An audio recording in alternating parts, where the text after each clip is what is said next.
You know, our vanilla brothers and sisters played a major role and or a significant and or a profound role in making sure that this took place. What does all of this have to do with the solstice? The solstice had to do with you going within yourself, collecting your consciousness, and giving thanks to the universe for allowing the sun to be, again, bringing life to the planet Earth. And the ancient Egyptians were so acutely aware of this, they recognized that the life force was inside of a person's physical body, the temple. And that particular energy would reverberate throughout a person's body through the whole system of their chakras and their endocrine system. And to your left, you can see this harp, and you can see this harp is crowned with the hood of a uraeus or a cobra. You can also see the exact same thing at the crown of the pharaoh at the top. This represents, this person has the ability to rule over the energies in the realm above and the realm below. Now, some people would like to see the vulture. That's below for digestion. That's not shown in this particular slide. But this means this person is literally in charge of their faculties. They have knowledge of their chakras. They understand how their chakras actually will allow them to embrace consciousness. To your right, you see the crown, the top view of the skull of a pharaoh, and you can see 4 uraei. The reason why I'm pointing this out is the sister shared with you my background is in neurobiology and psychology. You see those 4 uraei. The ancient Egyptians were so knowledgeable about the relationship that the human body had with the sun that they actually ascribed different degrees of consciousness and awakening with certain lobes and certain regions of the brain. And this is why you see it defined this way or broken out this way, so that you will know that they were aware, like the 2 uraei that you see in the front, that represents the frontal lobes, that represents consciousness. And that level of consciousness in the frontal lobes means that this person has come into knowledge to make them aware that how we are all each other's brothers and sisters, keepers. That's an ancient African view of interacting with one on the planet. And momentarily, I'm going to engage you in a little bit of information to share with you how many of these things were taken out of context. This slide sets the stage for it. Because what you see on your left, far left, is the first representation of what Europeans decided to co-opt and represent and give you the whole notion and the whole story around the Immaculate Conception and the virgin birth and the Christ. All of this can be taken back to ancient Kemet, ancient Egypt, and Heru, Osao Set Heru, and trace back to the brother that you see in the far left in the background. You see Akhenaten, you see the bust of Akhenaten, and some people call him Akhenaten. So notice, this is before our vanilla brothers and sisters came into the knowledge. In the middle is after they came into the knowledge. So they acknowledged that they had it. And they acknowledged that we were talking about energy, life coming on the planet through melanin dominant humans. And then as you can see to the far right, way after. And you can see where I included in this slide, hereafter we have confusion. You also notice that I put sheep there. And those sheep, believe it or not, are synonymous to a great degree the people on the right at the bottom and the people that you see on the left at the bottom. The people that you see on the left at the bottom are classic stereotypical Hollywood zombies.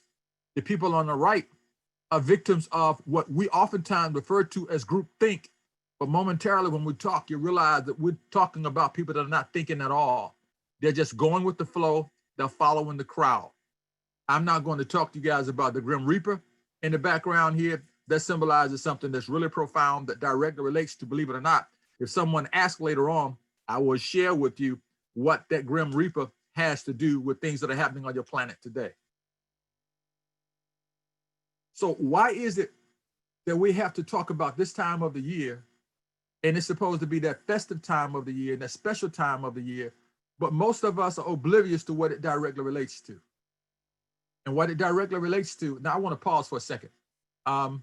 And maybe, Olabuma, you can let me know via chat, or you can tell me. I'm thinking we're probably going to handle or respond to those questions after we do the presentation. Otherwise, they might dovetail into a lot of other questions. So I would encourage people. This is Audra. If there's questions, I'll share them via the Q&A. Okay, great. All right. Okay, thank you. I just want the brothers and sisters in the community to know that they're not being ignored, that they're being acknowledged, and there is a protocol in place. Oh, Well, yes. if someone's asking about a pointer, if you could like use your cursor to like point to what you're talking about. Can you see my cursor when it moves? Yes, the little dot. Yes. Oh, you see it? Yes. Okay, great. As long as you can see it. Excellent. Okay, thank you. All right. Let me share with you why this slide is so critically important as we talk to you about the winter solstice. You see, some of us have been so trained in this society that we have cultivated a level of information encoding. Notice that I'm choosing my words very carefully. Information encoding rather than thinking. Information encoding, which means how we process information, is directly related to how we've been trained to approach information. Oftentimes, scientists refer to this as linear thinking. And so when you think about how we've been trained to process information, you forget the fact that colonization, structural and institutional racism, where you can see me moving this cursor around this eraser, and you can see these two terms here, all right, Zamani and Sasa. Most of us are oblivious to Zamani. That's our collective unconscious, the past that we do not remember. That's the part of our memory that's embedded in our DNA. That's the part of our memory that never fades away. That's the part of our memory that we may often find ourselves challenged to pull to consciousness. And one of the reasons why it's so difficult for us to pull it to consciousness is because as you see this particular set of chains tied to religion here, you can clearly see that the person, quote unquote, they're tied down. And the word religion comes from the term religare, which literally means to bind something together, to tie something back. And there are so many brown and black people, people of color, that are so oblivious that we are each other, that we will lock each other down in adamant linear conversations about, you don't believe in God? And you may say, I don't believe in the way you represent the mother God, father God, goddess, but I do believe in that force, that power of energy. But people will engage you in conversations. For example, when I start talking to you in a little while about Christmas or the Christ Mass or the Mystery Mass, you're going to find that some people are inclined to think that, oh, does that mean you don't really believe in Christmas? I understand what Christmas represents. I understand why the solstice is so critically important. And in a few moments, we'll be at slides to speak specifically to that. I just want you to be mindful that most of us operate out of Sasa, who we are now in the present moment, who we've been trained to perceive ourselves as being, our social security number, our credit score, how tall are we, the zip code, how much education do we have, what do we do for a living? That's how a lot of us have been socialized to perceive who we are and our sense of identity. And believe it or not, that's literally just the surface of who your person is incarnated to manifest. So Christmas, I'll just read this to you. As just another form of the solstice, have gift exchanges, feasts over the course of several days and nights, as was done of old, party hardy on New Year's Eve, not just to welcome in the new calendar year, but also to welcome the new solar year, all right? And the holy days and the holidays had to do with you preparing for the solar year. Decorate your home with Druid holiday colors, red, green, and white. Place holly, ivy, evergreen, blah, blah, blah. I'm not going to continue to read all this to you. Hang a sprig of mistletoe above a major threshold and leave it there until next Yule as a charm for good luck. You know, the Norsemen or the Vikings, and when you start thinking about Santa Claus and Kris Kringle and Jack Frost, you think about a cold place, because this is how those individuals celebrated the solstice. They celebrated the solstice, but the Council of Nicaea, the Catholic Church, got 300 bishops together, and they made a decision about how they were going to control or govern the behavior of people on the planet. So they made a decision about which rituals were going to be basically international, not international, but rituals that be accepted throughout the land. And if those rituals were not accepted throughout the land, then people could find themselves penalized. I have to dovetail and literally include the Great Conjunction because it's going to occur on the 22nd. And the only reason that I'm mentioning the Great Conjunction is because this Great Conjunction is going to specifically address energy that's relating to Saturn and Jupiter. Now I'm going to take you to a couple of slides to share with you why this is so critically important during this solstice. And logically, given that this presentation is not going to literally restrict itself to anything in particular, we need to paint a panoramic picture before we start talking about what you need to do to understand your role in evolving and awakening during this particular winter solstice, all right? Just so you can have some perspective. You can see those names to the far left associated with the spheres in your solar system, you know, the sun, the moon, Mars, Mercury, Jupiter, and Venus. And you can also see, I'll just highlight Saturn and Jupiter so that I can get back into sharing information with you. And as I highlight Saturn and Jupiter, I want to point out to you that those of you that may not believe in astrology, you may want to take a look and understand, I'll use the moon for a springboard. And then I'll use the sun to talk about the relationship of the sun and the moon.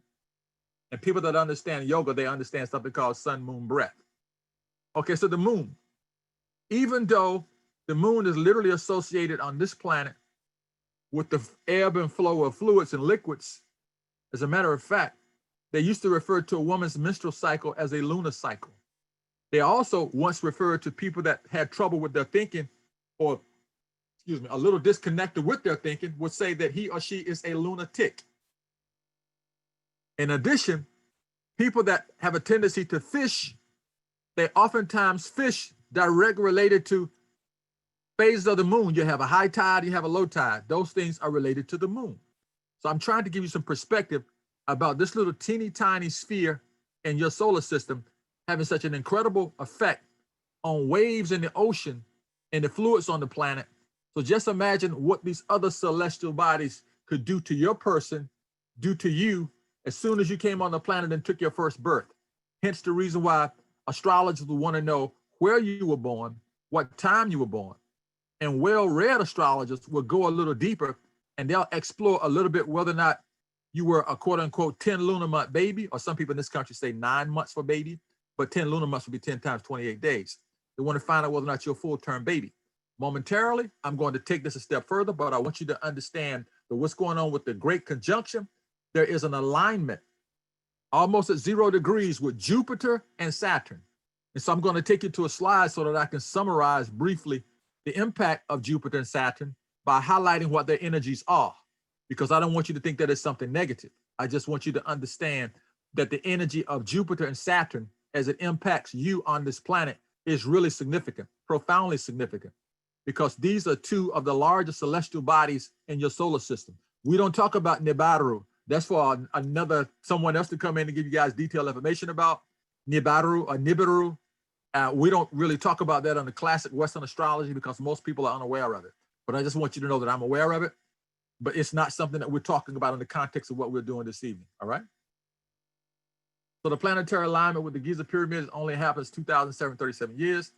I just put that there for illustrative purposes. So let's talk about the energy of Saturn. And after I finish giving you all these little intellectual tidbits about how these things are going to relate to the subject matter that we're going to delve into deeply momentarily, you will have some perspective in terms of why I'm giving you this fundamental background. This is not meant to be detailed A, B, C, D, E, F, G information. It's only meant to be the ABCs of what we're talking about. It's not designed to give you the entire alphabet of what we're going to discuss, because logic tells me that as many people in the audience in cyberspace, wow, do we have a lot to learn. When I say we have a lot to learn, we is simply me turned upside down, all right? We is simply me turned upside down. So I want you to know, I welcome, I invite the fellowship, the camaraderie of us exchanging information and growing together. Even though today is the 16th, I want you to understand that this is to prep you for what you need to have on your mind as you move closer toward the solstice. So the Saturn, believe it or not, oftentimes is associated with negative energy, but I'll just summarize to you what's on the slide so we can be clear. These are the key concepts or words that you associate with Saturn as it rules the 10th house.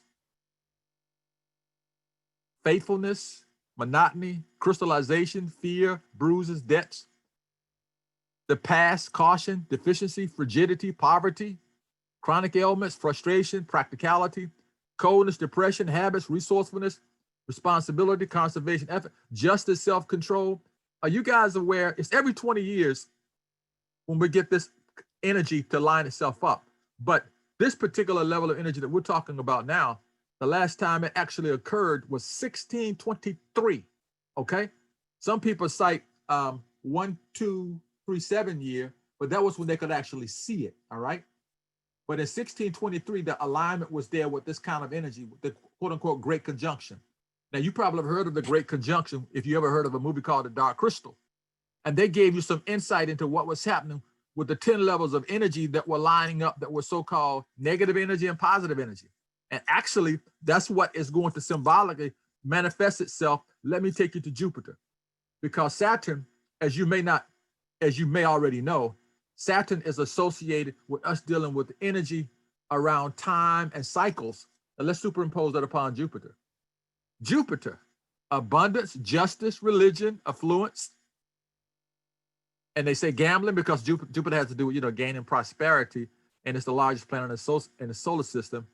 And consciousness expansion, engaging in things that you really, really like, growth, optimism, studying, sharing, giving back, higher education, philosophy, faith, judgment, profit. Now, think about these energies converging, but also think about what you've had happening on your planet during this particular period of time. And before we leave this evening, I'm going to open up the door to talk to you all, not necessarily briefly, but hopefully informatively, because this is Wisdom Wednesday. And Wisdom Wednesday does not mean we bathe ourselves in a tremendous amount of knowledge and data points. It means that we have access to knowledge, but our objective is to extract from that knowledge wisdom, so that we can take that knowledge and leave with some degree of application with that knowledge, so that we would know that that knowledge is not just something that we need to dance around in our heads cognitively and say, I know this, I know that. Do you know about this? Do you know about that? But the question is, during the solstice, what are you going to do with that knowledge? Are you going to take that knowledge and engage in some introspection? And believe it or not, you have been forced to be sequestered from society. You have been forced to be confined. When I say forced, because these viral particles that are floating around outside of your home, ironically, as many of those viral particles that are floating around to impact your physical body, there are even more viral particles impacting your consciousness. And that's where I'm going to spend a substantial amount of our time this evening.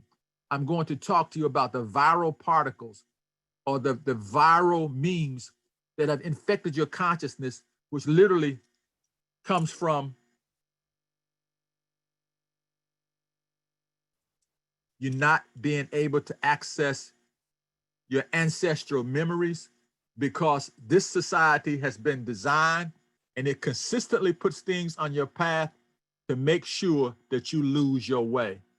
And when you lose your way, you don't understand that the quote unquote story around the Christmas and the Christ star had a lot to do with people being able to share their resources from their harvest and feast together and fellowship together and share goodwill and good thoughts for the year to come.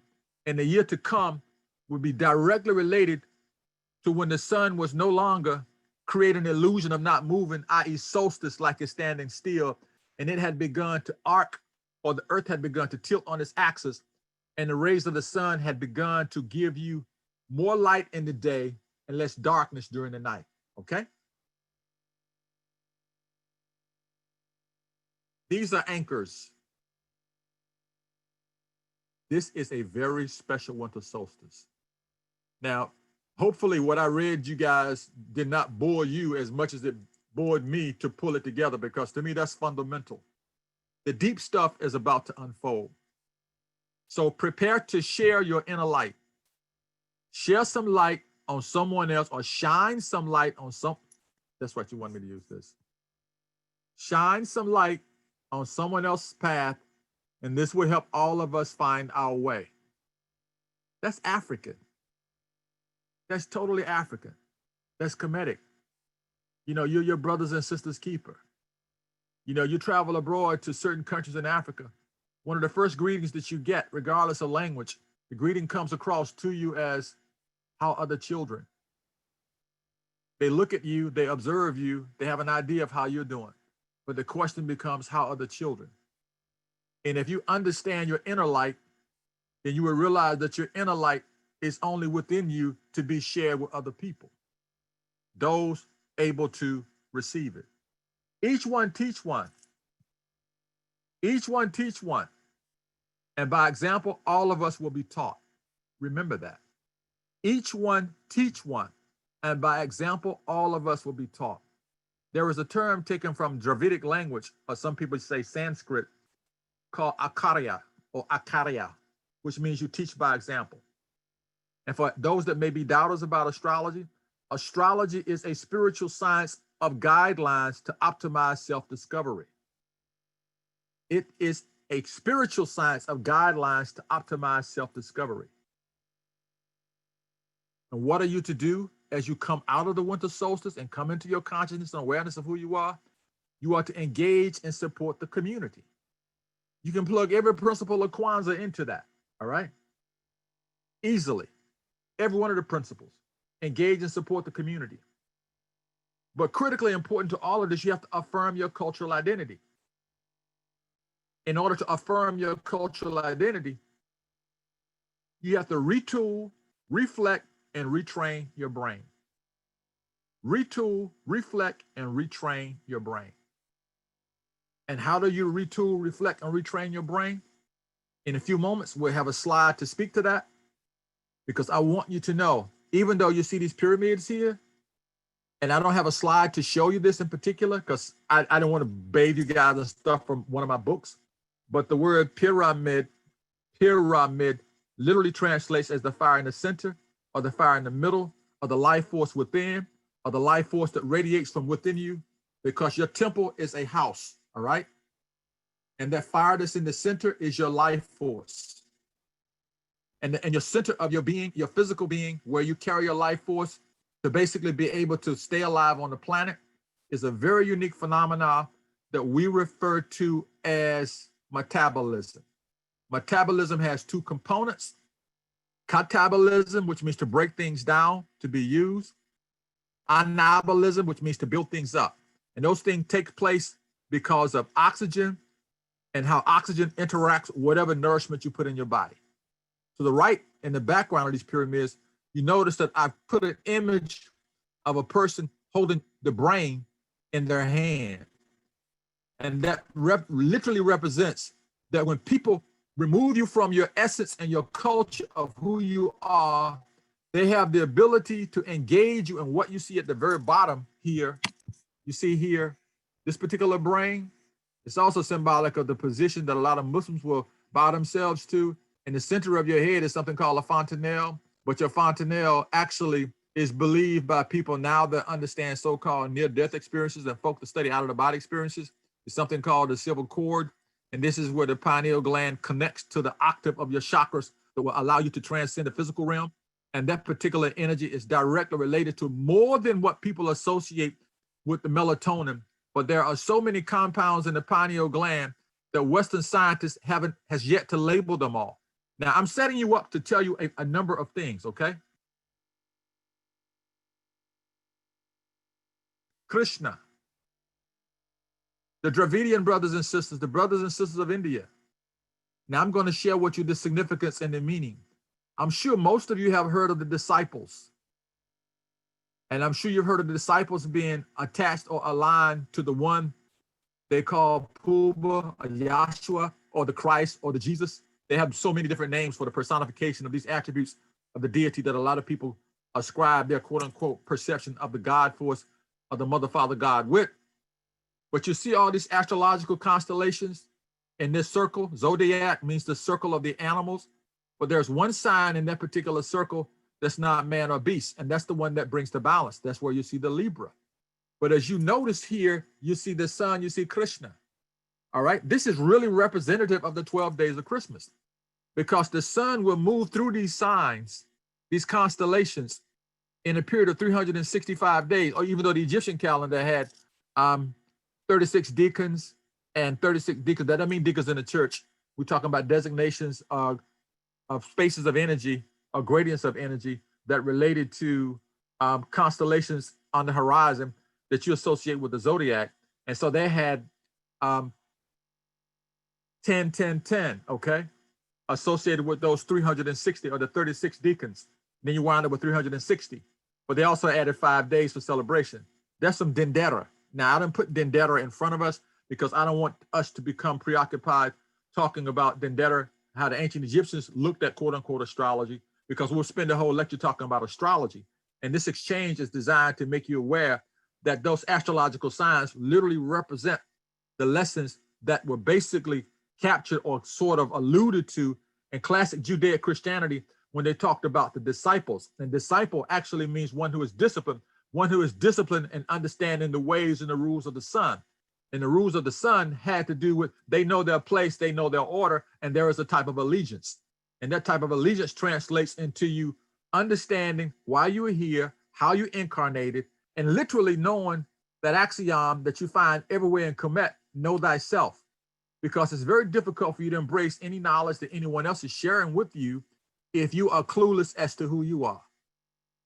So I'm like I said, I'm giving you guys a peekaboo panoramic view, but I want you to know the solstice, as you come out of 22, 23, 24th, and on the 25th, for the day that you call Christmas in the United States or in America, that represents when the sun is no longer creating the illusion of standing still, but it has begun to basically allow the earth to tilt on its axis, and that sunlight is beginning to become more pronounced on the planet. So it's the dawning of a new day. And the dawning of the new day sets the stage for what you guys associate with the beginning of a new year. But let me give you a piece of information about this so you can have perspective. Had the Europeans not tampered with the calendar with this Julian Gregorian mindset that they got from Greco-Roman culture, you would literally be operating out of the first month of the year, supposedly, not supposedly, would be under Aries or would be under March, all right? And it would be under March because that's when the energy lines up for spring. That would be the beginning of the year. And I'm just going to summarize so you can have perspective. That's the reason why people are confused about, for example, November technically is the 9th month because novus means 9. October is the 8th month. All right. Sept en français means the 7th month. Okay. December means the 10th month. Because of Julius Caesar and Augustus and the Romans, them tampering with the calendars, they decided to add these other 2 months to the calendar. I just thought I'd put that out so because I know a lot of people in the audience are aware of it. But I do want you to know that this particular configuration in astrology as it relates to the sun represents to your consciousness, and the consciousness presents itself. And as it presents itself, the consciousness is mediated by which constellation you incarnated under. What constellation that you incarnated under determines the kinds of lessons, the kinds of things that your body may have a propensity to do or be strong in doing. But let me be very clear for people that really understand astrology. All these things directly relate to your houses and the aspects in your chart. They do not literally in any way, shape, fashion, or form restrict themselves to your solar sign, okay?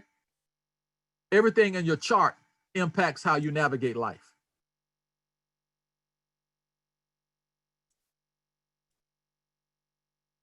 So this is why I want you to understand why I spent so much time talking to you about the solstice in the context of understanding what it really means and represents.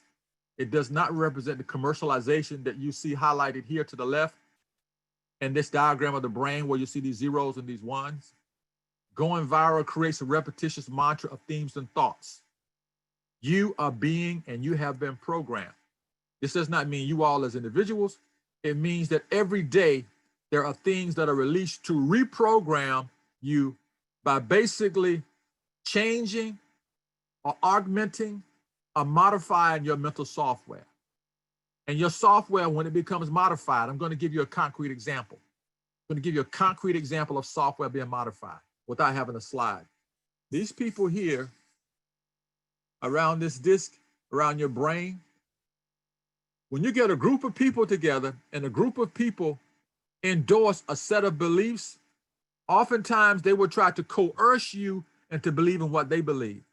And if you don't believe what they believe, for example, there was a time when the Jehovah's Witnesses used to come to my home, and on my coffee table in the living room, I would have like a Bhagavad Gita, Upanishads, the holy tablets, all right? And I would have the Torah, and I would have these books out, all right? Sometimes I would even have this special book that I like to get information from. And the name is not really important right now, but it's sort of like a combination of theology in general. And the Jehovah's Witnesses would say, well, where's your Bible? and they would want to know where's your Bible, and I would have to remind them that's Tony dropped in his first book.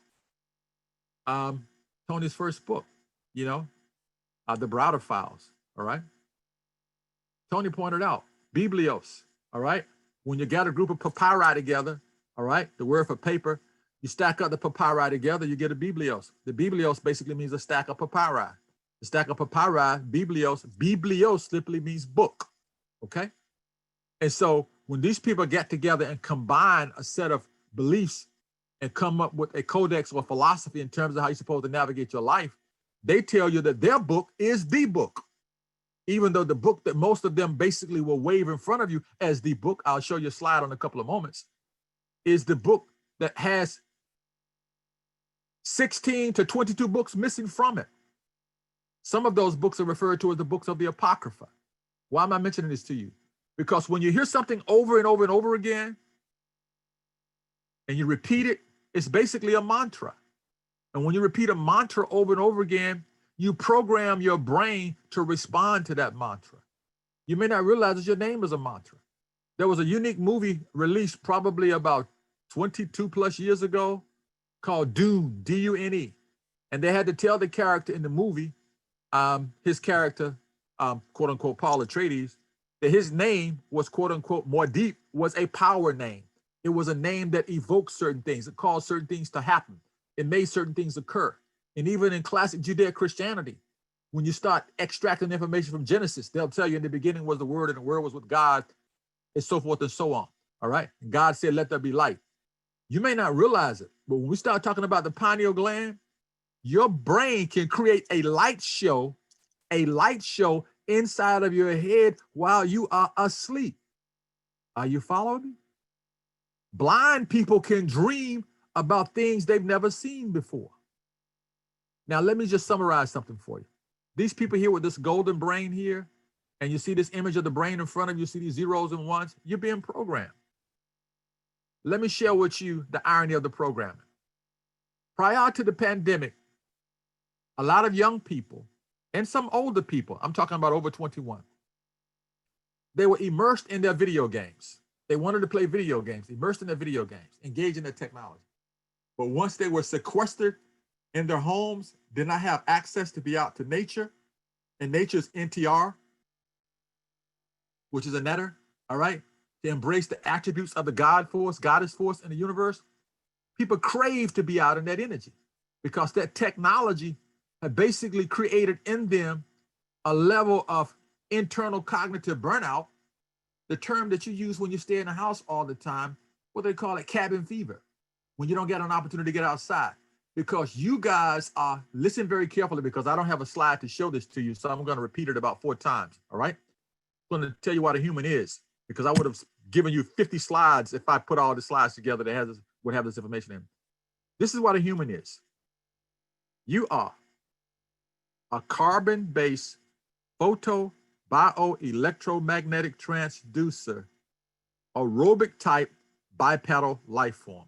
Carbon-based photo-bioelectromagnetic transducer, aerobic type bipedal life form, which means that you live off electromagnetic fluxes of energy, all right, in your body, and they dance around under the rubric of what you call electrolytes.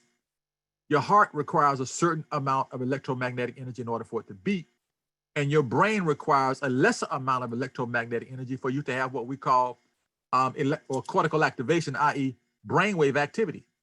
You run off these pulses of electromagnetic energy. And these people have figured out a way to put Anansi's web of the matrix in your face every day. And in so doing, they have created a set of themes to give you repetitious nonsense, which quite frankly undermines your ability to think. And as it undermines your ability to think, you have a tendency to either be viewed as someone that's really, really disconnected from quote unquote reality, strange, unique, or different, or someone that may find him or herself being somewhat of a loner, because a lot of the people with whom you may find yourself interacting with, guess what? They don't know who they are. And if they don't know who they are, how can they recognize you? They cannot recognize you if they don't know who they are, because if they knew who they were, they would understand that their perception of you and who they are one and the same.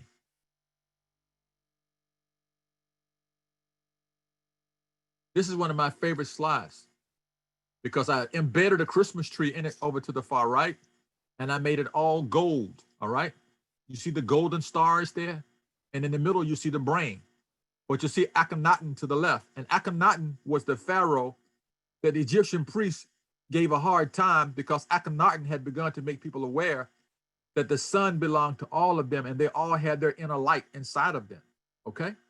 And that inner light inside of them, when you see your inner light, you can recognize your light in other people. Hence the general greeting, namaste, namaskar, or I see you. Or as Black people, brown people say when we get close to each other, you do know that when you get close enough to another human, if you get literally about 18 centimeters from their nose, all right? Like a little bit, about 2/3 of our arms from your wrist up to your forearm, right? You get that close to a person, close to their eyes, you can literally see yourself in their eyes. You see yourself coming back. I see you.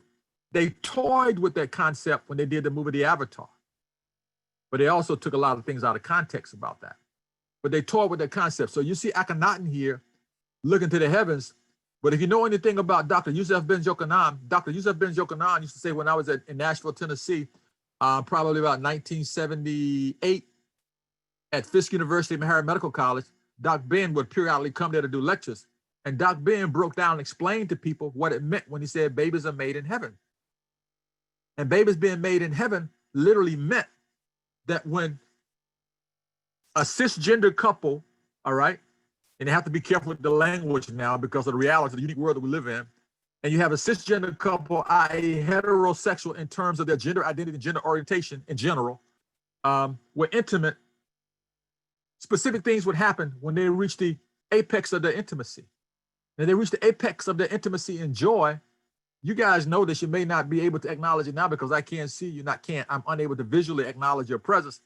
And so you're unable to visually acknowledge mine other than this peekaboo that I'm going to give you now, like, yo, peekaboo, yours truly is here, okay?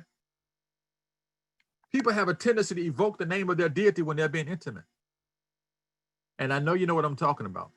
I doubt if people say, oh, Allah, oh, Buddha, but they certainly will say, oh, Jesus, oh, God, oh, Lord, when they're being intimate. But oftentimes people are unaware the level of ecstasy that you get at that level. You literally open up a portal of energy inside of your brain that we call a surge of endorphins and enkephalins. The same place in your brain opens up when you're engaged in intense, deep, visceral laughter. The same place opens up inside of your brain when you're engaged in intense, indescribable pleasure. And ironically, something similar opens up in your brain when you are basically petrified with fear. But it's another class of hormones that kicks in. So when you look at Akhenaten here, i.e. the one that talked about Aton, or sun worship, was talking about you acknowledging the light inside of you. And those three little pyramids that you see there, Brother Richard King talked about those three pyramids as representing the sacred triangle inside of the human brain, all right? One being aligned with the pineal gland, one being aligned with the pituitary gland, and one being aligned with the hypothalamus. And when all those particular major nuclei in the brain line up and communicate at a level of, you might say, maturity or insight, because the pineal gland is not calcified, then you can actually engage in what they call that third eye consciousness. And the third eye consciousness literally means that you're able to see yourself and other people. And so the symbolism to the far right here with this Christmas tree, and even though I made this Christmas tree gold, is to point out to you that their Christmas tree had to do, in ancient Kemet in Egypt, you should use, I think it were date leaves, palm leaves, and they would put them inside of the home. And those palm leaves, you know, they represented the kind of greenery that would always be there. And of course, as the Greco-Romans and Europeans got a hold of these rituals, they changed them to fit their climate and their environment. For example, the average person doesn't know, like when you sing about the Christmas holy day season, like Rudolph, I don't even think Rudolph came on the planet until like about 1938 to 1937 when they're talking about his red nose, all right? And that was basically something that was symbolic of what was happening where those people lived in those cold climates, you know, where they had reindeer, okay? They had reindeer. So all those things we incorporated and they became infused on our memories so much so in childhood that we've forgotten that the relationship that you have with the sun was directly related to the winter solstice. And hence the day that you actually celebrated the winter solstice was the day Christmas arrived. And that was the day the sun had begun to make its heat and its light more available to whatever hemisphere that you're in. Are you following me? So that solstice meant that you're now coming back into consciousness to go through those 12 days of awareness, of realizing that you are now on a trajectory to be a better you as the quote unquote new season arrives. And to be a better you literally means what? The better you literally means that I'm going to be more of who I am, and to be more of who I am means I will recognize more of who you are inside of me. And maybe if we talk a little bit about those colors on the Christmas tree, they actually represent chromosomes, and chromosomes are colored bodies. I just figured I'd tell you that because you see people putting all these balls on the Christmas tree, similar phenomena around Easter, but those balls represented new life, and that green tree represented life would be with us forever. So people prop these trees up in their homes, but oftentimes not knowing the spiritual significance of what they really mean. I want to share with you how all of what I'm telling you relates to you not being in touch with your genetic memory. I'm not going to go into this in detail. I'm just going to highlight a couple of things about it, okay? I want you to know that your pineal gland is your Bluetooth. Your pineal gland is your Bluetooth. Your Bluetooth was hacked. And every day, your genome is automatically entangled. Every day. What does that mean? Particularly if you're a melanin dominant human. Melanin dominant human, momentarily, I'm going to show you a slide to talk about melanin recessive people, melanin dominant people, and people with mixed melanin. Mixed melanin would be individuals that might be what you call caramel complexion people, or some of the bronze complexion people, and then the really dark jet blue back people. And then we can talk about my vanilla brothers and sisters who basically presented a very unique form of albinism as a result of living in that cold climate and that particular ice age, and where they were isolated from the sun. A number of things happened. But there are a number of people that you guys know affiliated with the Institute of Karmic Guidance community that could give you detailed information on that. But let me share with you why this slide is critically important as we talk about the winter solstice. Remember, I guarantee you, in light of the pandemic now, there are people that are not just stressed over the pandemic and the financial hardship. They are literally stressing now because they're up in the air trying to figure out what kind of resources can they fall back on to make gifts available to those people that they love or those individuals with whom they will interact during this holiday season. There are even more people struggling with the depression of having had someone close to them either succumb to this particular virus and or be compromised as a result of this virus, and or more specifically, find him or herself furloughed from their job or not able to work. You hear over and over again about how this particular virus disproportionately takes the lives of Black and brown people. I may talk about that a little bit before we leave, but for the moment, I want you to understand that global racism is the system of racism and white supremacy, okay? And I want you to be very clear about your understanding. Global racism not only oppresses you, global racism directs you in terms of things that you feel comfortable thinking about or not thinking about. And more importantly, it can be so insidious and so omnipresent in every domain of your life, as Dr. Wilson would tell you, in every theater of human interaction, you have to navigate the system of racism and white supremacy. And Dr. Wilson used to always say, if you don't understand the system of racism and white supremacy, everything else that you think that you understand will only serve to confuse you, okay? So let's just highlight a couple of these bubbles, and I'm going to drop down on two terms, and these two terms you should file away in your vocabulary. Chronic social stress, see its impact in the brain. Physiological stress, inflammation, screws up your body's natural rhythm. Anything that screws up your body's natural rhythm will screw up your pineal gland. Remember when I told you they hijack your pineal gland? Your pineal gland is your Bluetooth. That's your Bluetooth. Major life events and trauma, death, divorce, abuse, dislocation. Going down, following the blue vertical arrow in here, you see this unique word, psychoneuroimmunological phenomena. Psychoneuroimmunological phenomena, that word literally means, in a nutshell, Psychoneuroimmunology means the relationship of your thoughts and your thinking to your nervous system, and the relationship that your nervous system has with your immune system. Give you a concrete example that most of you are familiar with. You perhaps have heard it phrased maybe differently, but this is literally what it means. I'm sure you guys have heard that we're probably going to be challenged a little bit more with the coronavirus because it's flu season. But very few people say, I refer to the flu as, I have influenza. They say, I think I'm catching the flu. Or they'll say things like, oh my God, I think I'm about to get the flu. Or they would say things like, damn, everybody in my house has the flu. I know I'm going to catch it too. So that word psychoneuroimmunological phenomena, the word influenza means to influence. That's what it means. It means to influence. And some of the most deleterious viruses that impact you are viruses that do not have any tangible manifestation of anything. And I'm talking about a viral load. You can think yourself into being sick. That's one of the reasons why they wanted to check out their so-called vaccines by giving some people a placebo, which means fake medicine or fake mRNA or fake compounds that will make your body think that a viral load is being introduced, compared to compounds that actually have modified a protein. Well, I'll talk to you about that in a little while. I'll talk to you about mRNA.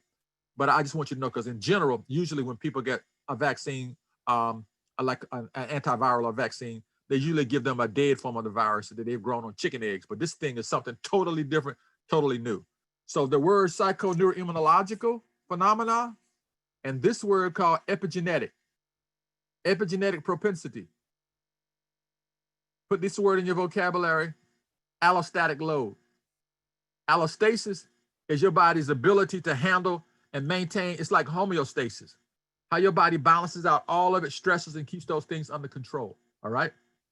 That's a process of balancing those things out. Adaptation means that you successfully navigated your allostatic load and you're regulating it, you've adapted, and you're not presenting any behaviors that are maladaptive. Conversely, the system of global racism, white supremacy, it can be too much for you. And when it becomes too much for you, then you begin to present maladaptive behaviors. And those maladaptive behaviors can manifest themselves in a number of ways. And momentarily, I'll share with you some of these things that can occur. And by the way, I do not want to talk and talk and talk. I want to make sure that anytime the co-moderators feel a need to pause, because we need to make sure we got buku time to engage in comments, input from the audience, and probably even questions, because we can learn from each other. So Baba, it's 8:13, so we could probably go till 8:30, and then from 8:30 on, we can take questions. So for everyone in the audience, if you do have questions, you can put them in the Q&A box, and we will take questions from there. Okay, that's great. So I'm going to start dropping some stuff on you now. So if it seems like I'm speeding up, I probably will. But I do want you to know, I'm going to highlight specific things relating to the brain so that we can have time for Q&A. And also some slides about how to handle these particular phenomena we're dealing with. So you can send me a little wave, raise your hand if I start speaking too swiftly. I'm so glad you shared that with me. You see uploading the human brain, going viral, incessant repetition, difficult to count. You hear it all the time. Did you see this online? It went viral. This has gone viral. When something goes viral, it means it's being repeated over and over again. Now, what I want you to know is, we can send information out to you so consistently that we can make you think that information is real information. And when that information is basically plugged into your body with a diet that's incompatible with what you ordinarily should eat, and it's basically superimposed upon music in an environment that you should ordinarily not be exposed to, then we can literally hijack your brain and move you into a level of non-thinking similar to my man here and the Borg from Star Trek. All right. So which one is real? How many of you all know people of color? They visit the cinema and they find themselves so immersed in the information in the cinema that they can become what they call a tearjerker. You can become so immersed in the movie that you're actually talking to the screen, telling people what they should and should not do. We've actually moved to a level of programming your thinking that we don't even need this mechanical device that you see here, the Borg. That's just for illustrative purposes, to illustrate how it can be done. We can plug into your Bluetooth and give you so much interference that you're not thinking anymore. I just put that there to remind you how you get brainwashed.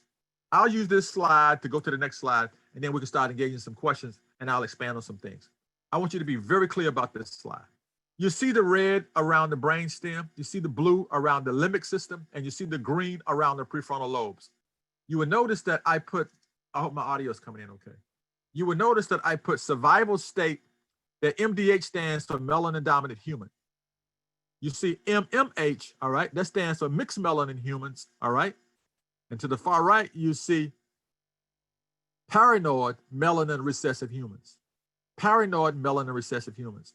And at the bottom where you see the red for the melanin dominant human, less than or equal to age 22, this is the part of their brain that often engages in life. They want to know, are they safe? Do I have enough food? Will I make it home? The world that I live in, am I safe in this world? I need to survive. The middle are some of my Asian and my brothers from the Middle East. You may not realize that a lot of them, when they come here, when they start having to fill out these applications, they ask them what are you? And sometimes there's not a category for them to have to write in who they are if they're from a particular part of the world, because Europeans have this way of classifying everybody as white, that they think that they can probably classify as white to safeguard them being less than 9.8% of the entire population on the planet. So you see these individuals, they often come here and they can have a nice, beautiful Asian name. The name could be like Ling Wang Fu. And they may say, my name is John, because they don't want to screwing up their names and they want to fit into the society. So am I loved? Am I accepted? Okay. To the right, you see my vanilla brothers and sisters. They're always thinking premeditated crap. You know, when it reads, what can I learn from this? What can I do to continue to rob the hell out of everybody else and get away with it? That's premeditation. They have time to premeditate because they haven't got to sit around and figure out, am I going to be here tomorrow? With the only exception relating to reproduction, which we may have some comments or questions about, we'll talk about a little later. So look at the melanin dominant human, less than 22 years of age, the mixed melanin recessive person. You see which parts of their brains are engaged? You see what happens to the brain as you socialize? We program your memory out of your brain. Toxic stress, neglect, exposure to violence, physical or verbal abuse, all right? People get so busy that they don't have time to interact with their children. Children get marginalized and penalized while they're in schools. So what happens to your ability to be connected with yourself during the quote unquote winter solstice?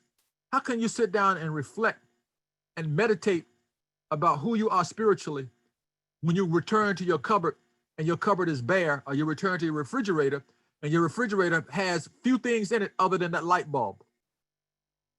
So those things cause you to emote.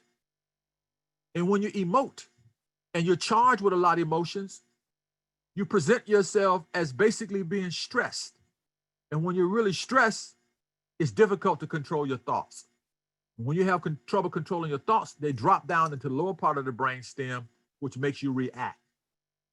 And as you react, it's just like a black person running from the policeman. I tell a lot of young kids, my protocol is, when you see a policeman, and I'm not trying to knock all of them because I don't want to imply that, but when you see a policeman, I tell young kids between the ages of 7 and 13, ideally, be mindful. In your case, even though you like to think, because you were told that, protect and serve, I tell them avoid and observe.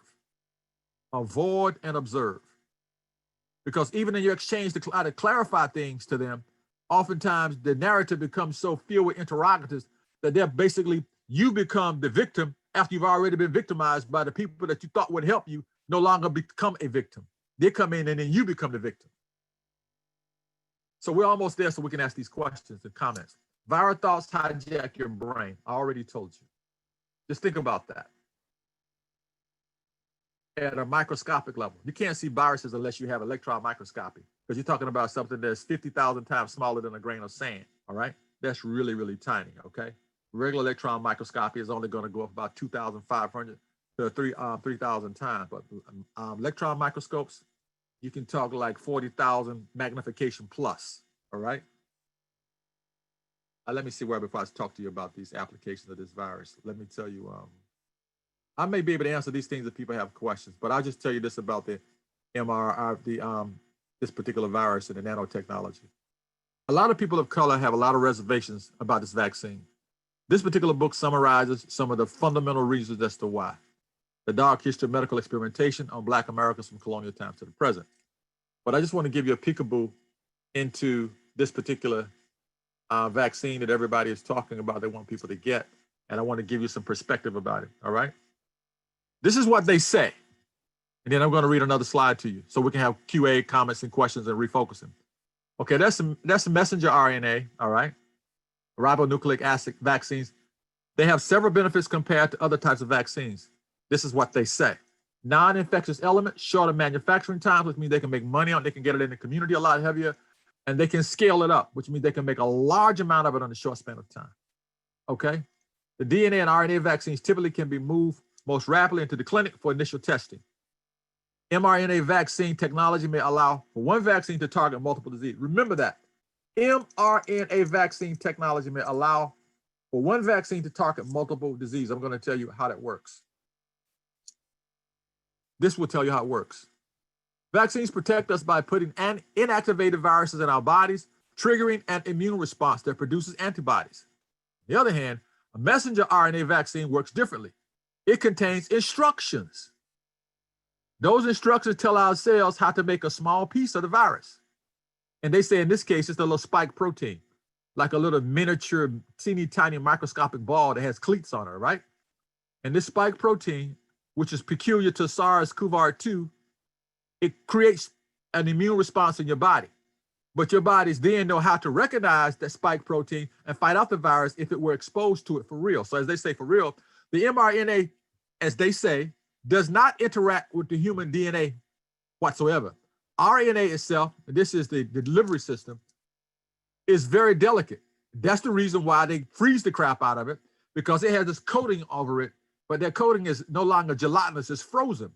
And that gelatinous frozen coat over it that's no longer gelatinous, but it's frozen, so that the virus can stay alive inside of it, or the protein can stay alive inside of it. And as it stays alive inside of it, once the temperature is reduced and they put it in the form, they can inject it into your body, all right? The lipid, quote unquote, that's like the little fat soluble thing around it, it can go every damn where inside of your body.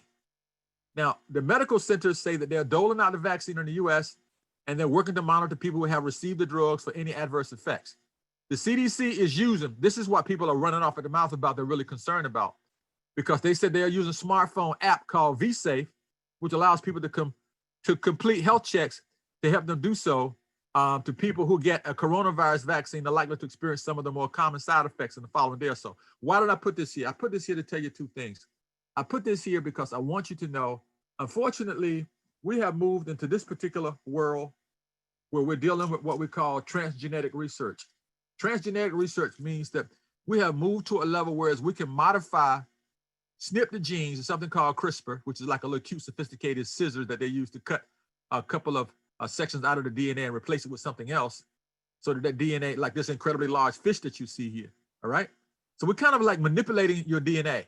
And the sad thing about it is, I'm not saying we're doing that with that particular vaccine. I'm saying that we're using mRNA, the messenger RNA, to put it inside of your body so it can go inside of your body at a cellular level and plant some seeds in your body with a protein that's associated with the virus, but as they say in theory, which is not the virus. But when your body recognizes anything that has anything that's a cousin or related to that protein, your body will automatically go into high immune alert and attack it before you get a high viral load in your body. This is the theory behind that.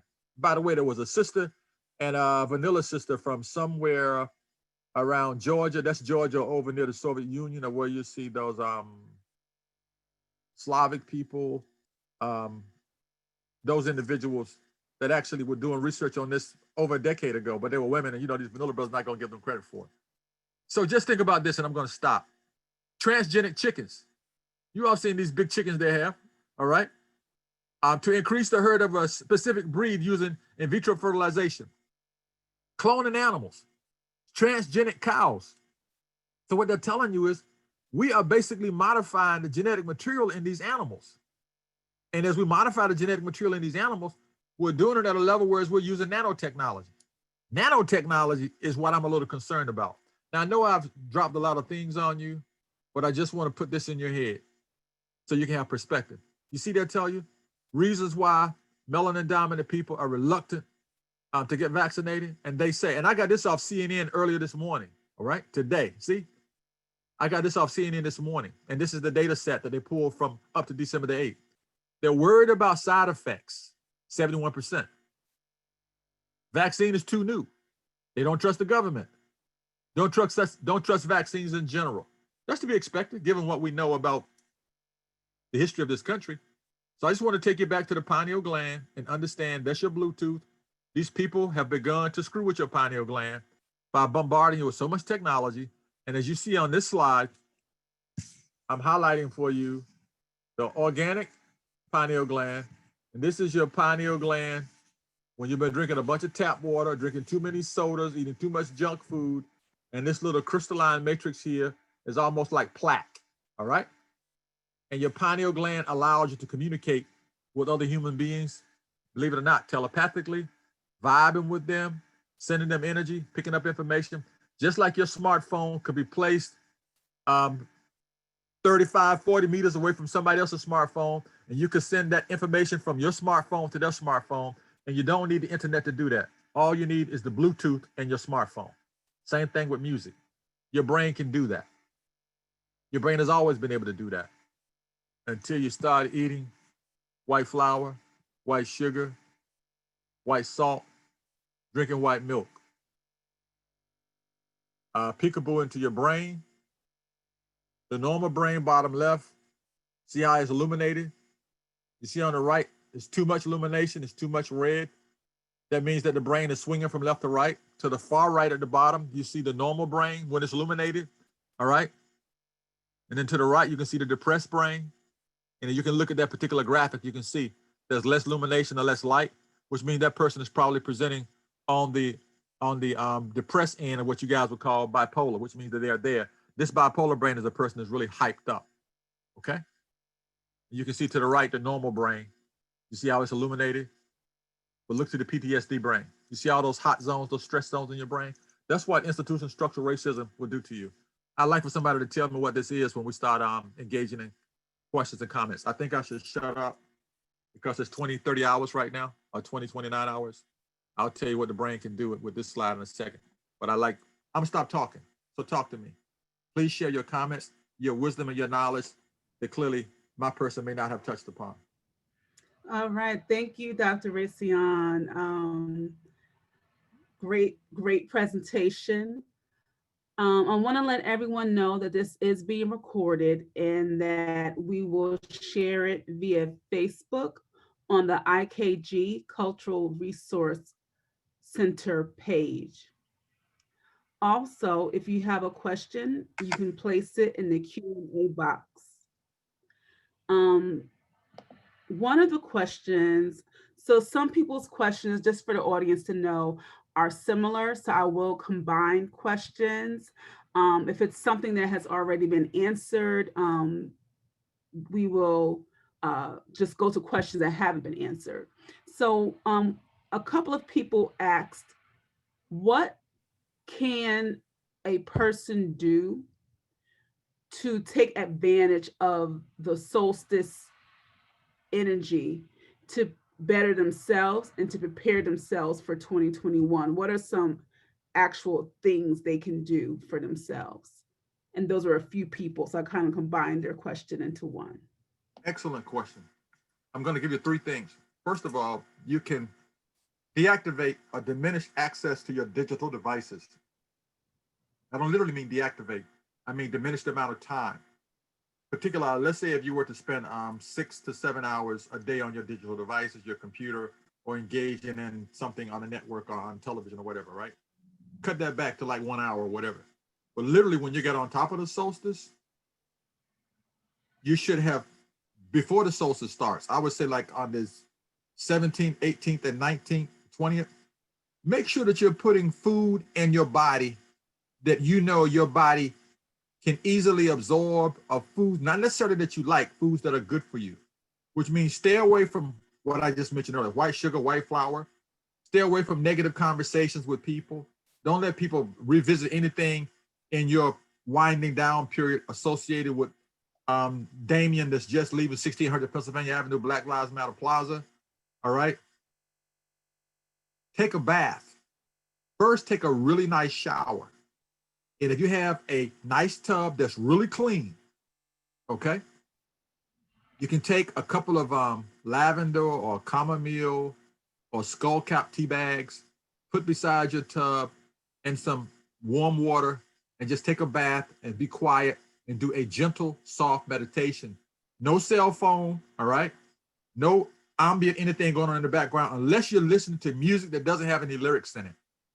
And if it does have anything remotely associated with lyrics, it should be something akin to a mantra, all right?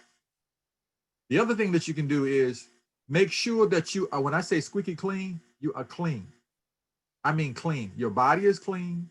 You're not drying your body off with a towel that you dried off with a few days before the solstice. You have a fresh, clean, quote unquote towel.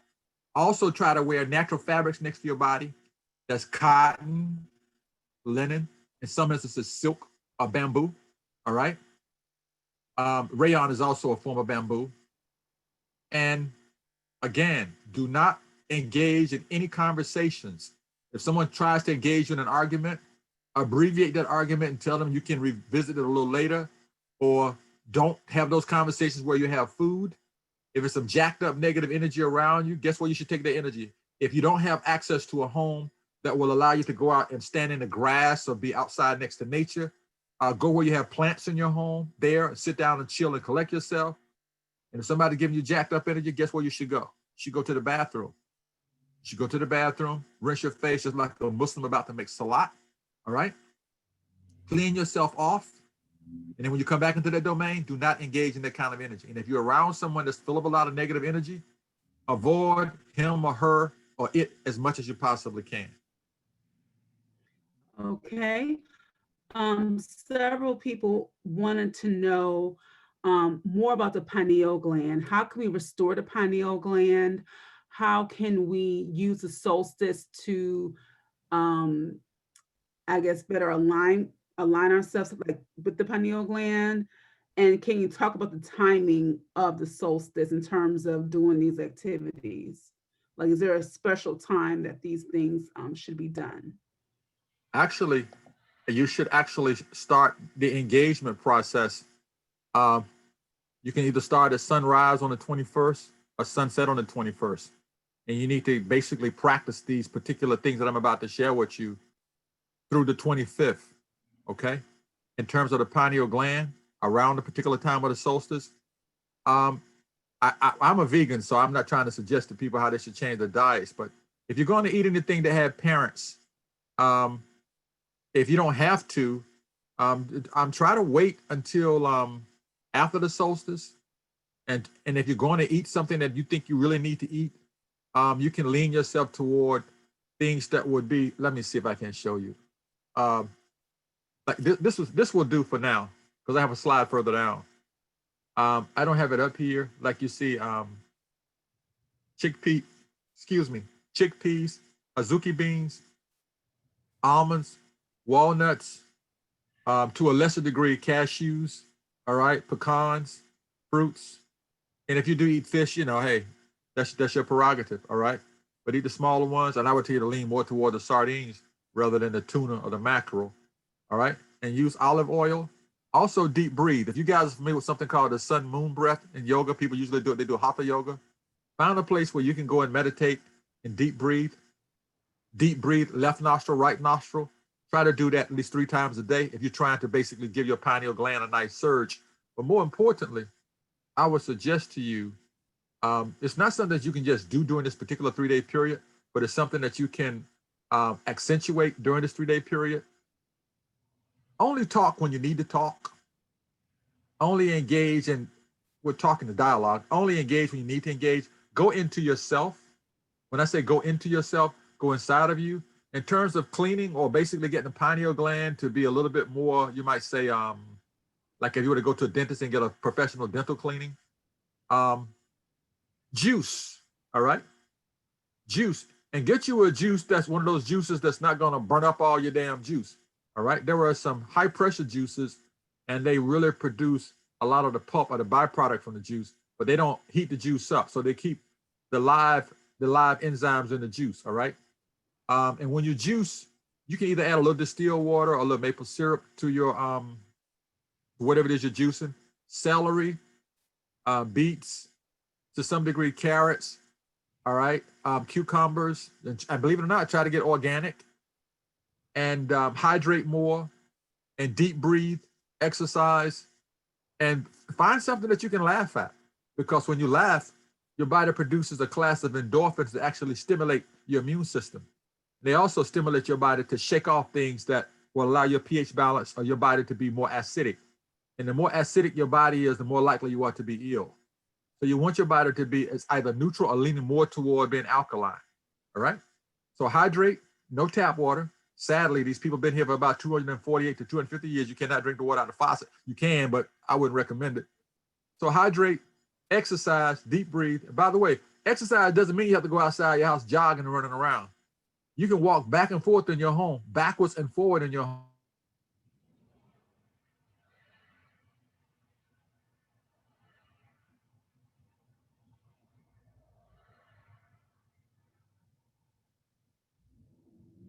You know, heel to toe, stretch your Achilles, deep breathe. Something happened to my internet? Do I still have audio? Yeah, you were going in and out, but we can hear you now. Okay, the summary of it is try your best to eat foods that are natural, organic, stay away from dairy, and that means cheese. Cut back, if you do alcoholic beverages, cut back on them. Let me know if I'm cleaning up. I'm trying to summarize a couple of things. Okay. Lean toward what you see in this particular graphic here. These foods are anti-inflammatory. A lot of the things that undermine your pineal gland ability to do what it does, you see it highlighted at the bottom of the screen. You see all those adulterated foods and processed meats and things down there. You want to stay away from things like that. In this particular slide where you see the walnut, you notice that it's similar to the human brain when you get past its shell. Walnuts are extremely good for your brain. Blueberries are very good for your brain. I'm going to thumb through a couple of slides to see if I have another slide in here to tell you about the brain. And while I'm talking to you about the brain, I'm simultaneously talking to you about the pineal gland. And so there's about 70 questions.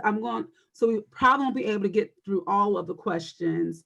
So I'm just going to try to combine, again, a lot of these questions.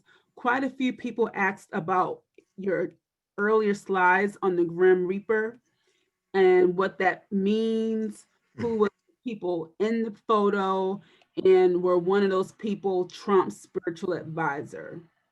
So that's a combination of several questions that people asked about that slide. I'm going to come to that, and I want you to ask people to tell me if they know what this is on this slide, because I'm getting ready to leave this slide, and I want to know if people know what this is. All right?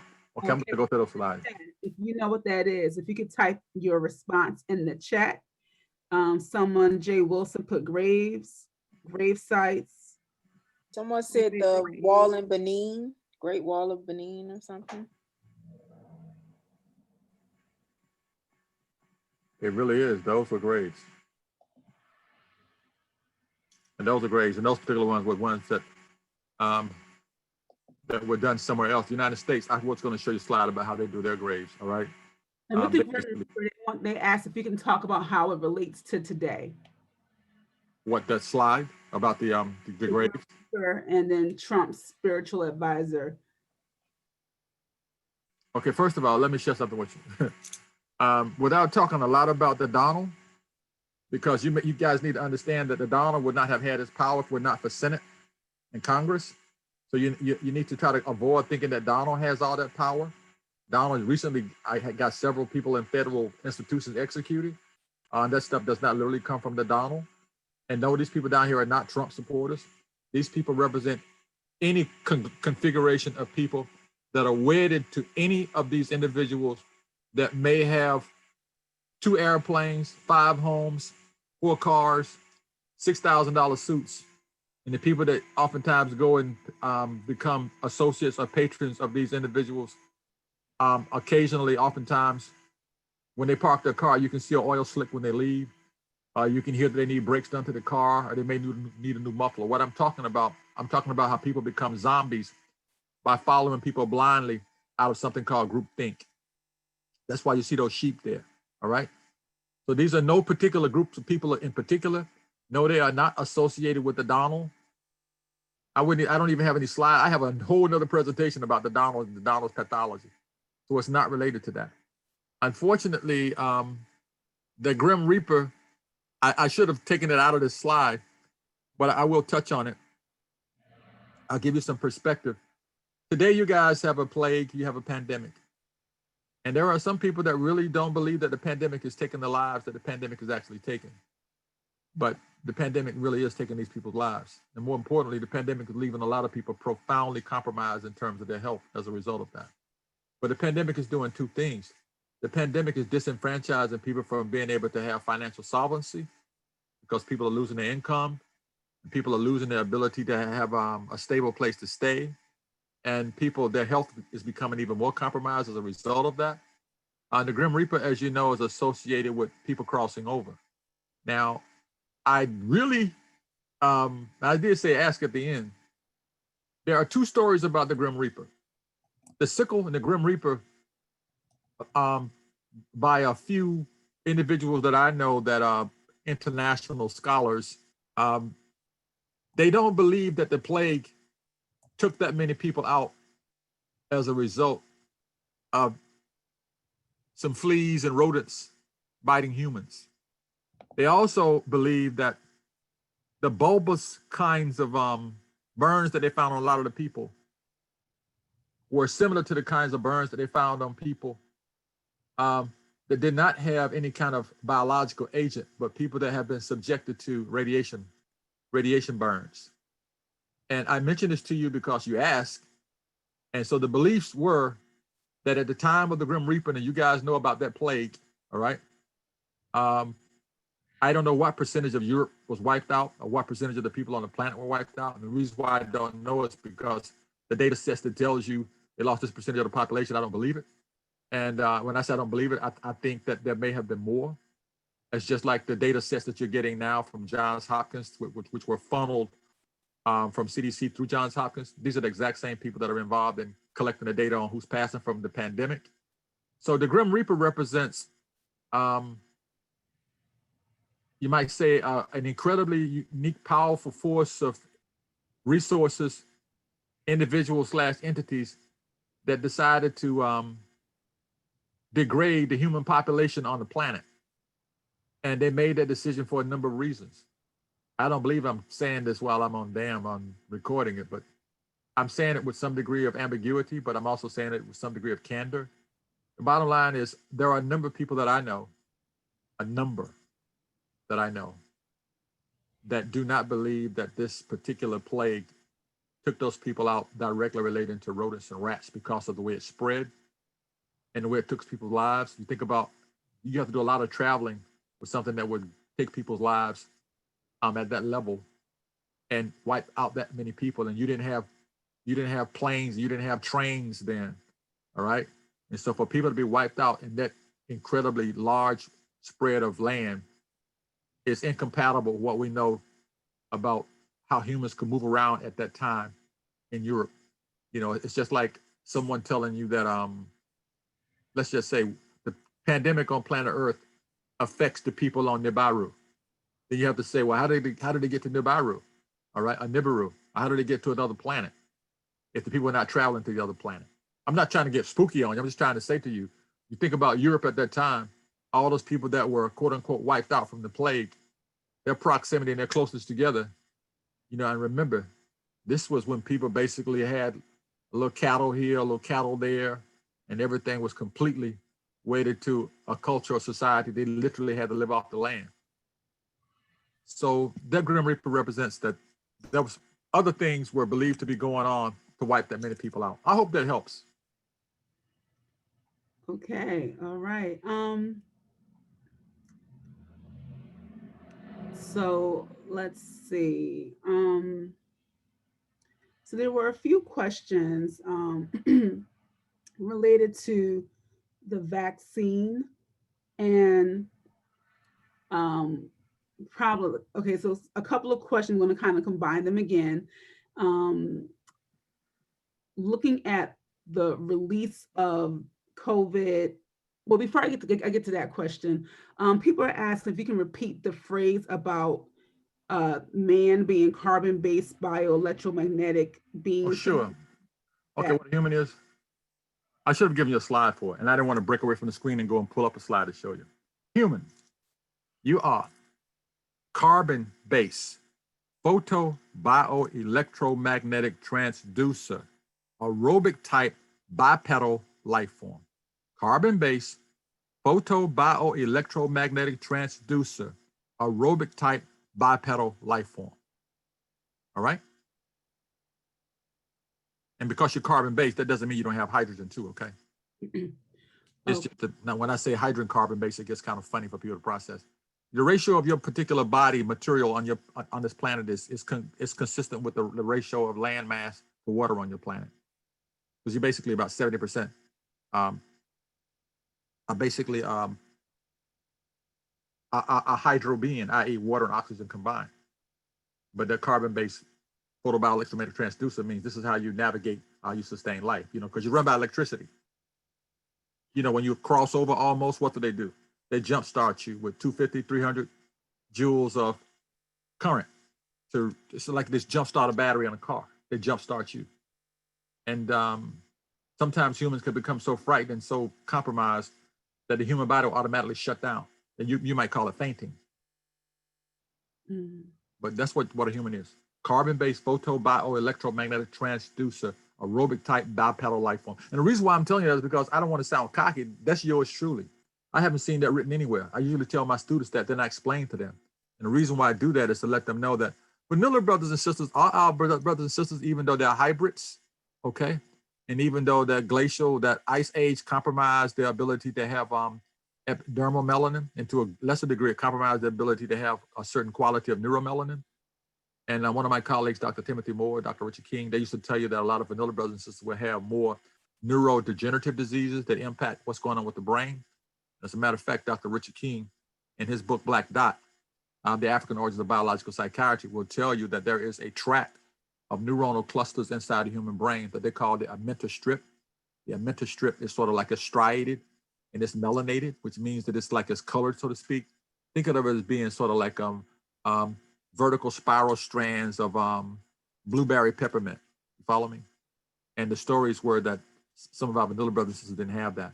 Now, in terms of me responding to that part about the pineal gland, I have other slides, but I wanted to make sure I covered everything in this particular window of time.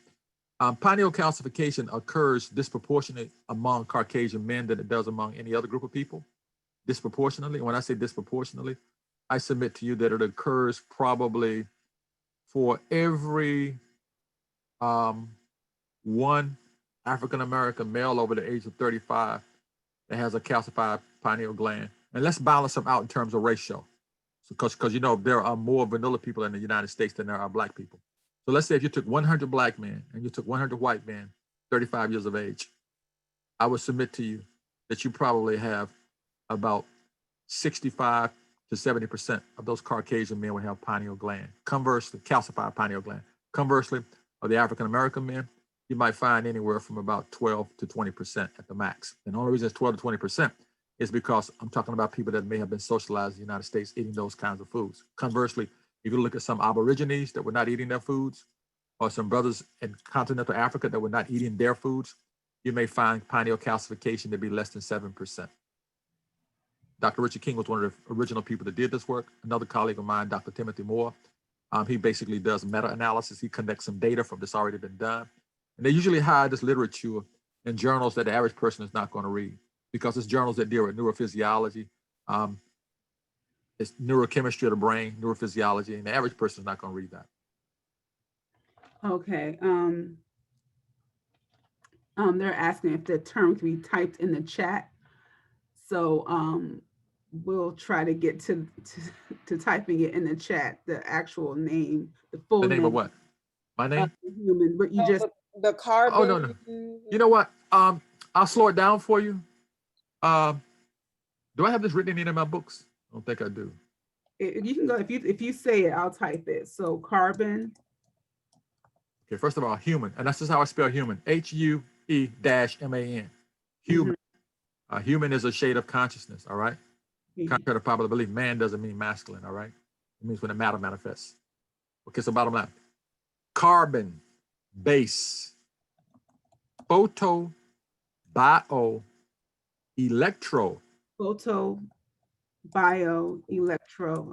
ELECTRO, MAGNETIC, transducer. I've never had to say it this slow before, so I'm going to say it again fast so I can follow my flow. Carbon-based photo, bio, electromagnetic transducer, aerobic type, AEROBIC, bipedal life form. Now that I was giving it to you slowly, I forgot one part of it. I'll give you that in a second. Aerobic type, you know, you've heard of aerobics, right? People do aerobic exercises, which means you are a breather, all right? You have to breathe air, okay? So you can have oxygenated blood and do those kinds of things. You don't have gills, okay? Carbon-based photobioelectronic transducer, aerobic type life form. I was about to add another part to it.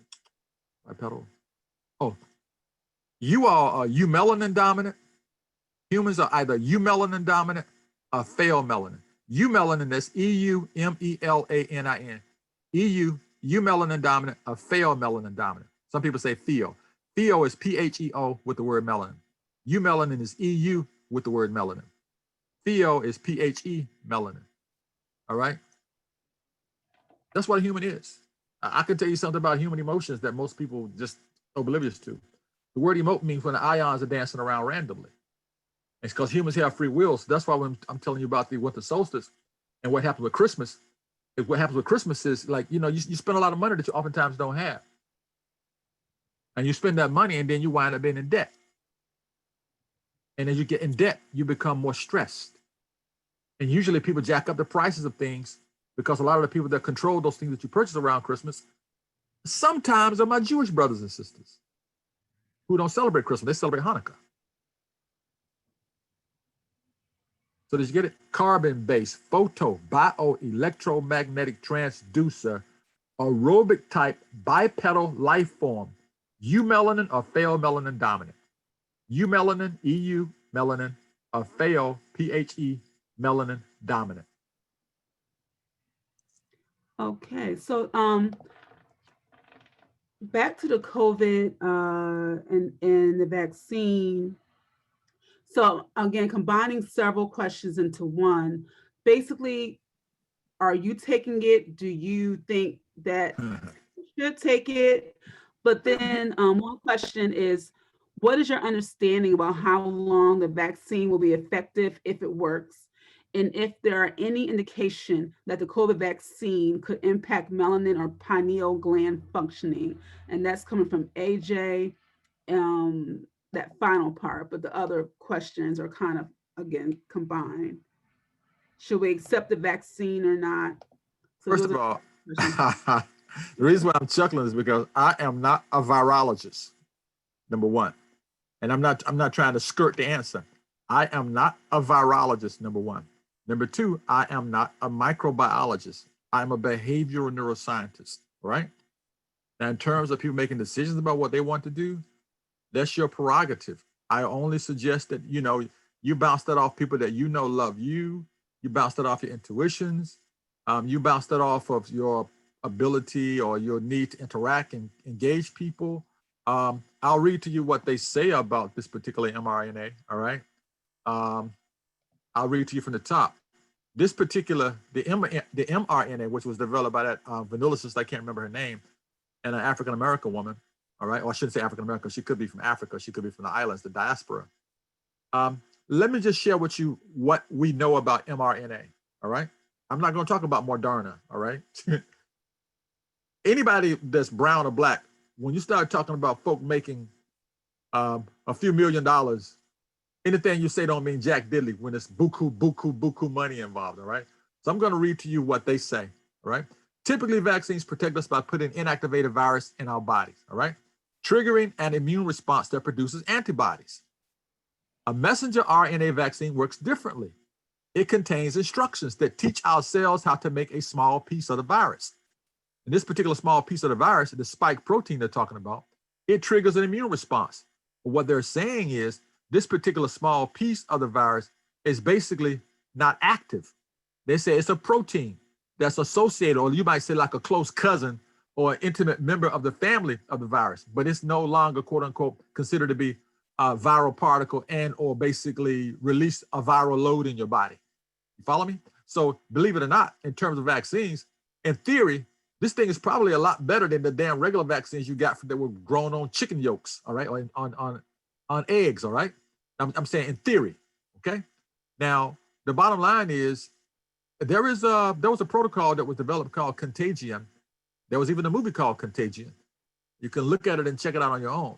And the Donald wasn't wrong when he was telling you the vaccine was around the corner, because people are actually working on this vaccine. They were working on this vaccine before COVID showed up, okay? I mean, when I say before COVID showed up, I'm talking about 2019, 2018, 2017, okay? And I'm sorry, as you're responding, someone also asked, with the release of COVID and the vaccine, is there any relation to that being released during this time of the solstice? Is there any connection to that? Well, okay, from an astrological metaphysical perspective, logic would suggest, from an astrological metaphysical perspective, logic would say absolutely. Why? Because even though this is a 20-year cycle for the Saturn-Jupiter conjunction, but this particular closeness of about 0 degrees between Jupiter and Saturn, the last time it occurred was about 1620 something, all right? Now, I had a numerology in place earlier, but I don't want to sidetrack all of us with the numerology. But the bottom line is, you asked me, does it have anything to do with blah, blah, blah virus? There is a transformation taking place on the planet related to consciousness. So yes, it does relate to that. The transformation related to consciousness is directly related to humans beginning to realize that you need to stop thinking about yourself as just a quote unquote derivation of humans on the planet as so-called black, so-called white, so-called whatever your cultural ethnicity is. You need to start thinking about yourself as basically being human. That's one of the reasons why I defined it for you. You don't have much longer before people start admitting to you that you're not alone, all right? That's why a little while ago when I mentioned Nibiru, people rarely talk about Nibiru or Nibiru, all right? You got to be a really, really completely untouched life form to think that you're the only intelligent life forms on this speck of dust that you call Earth.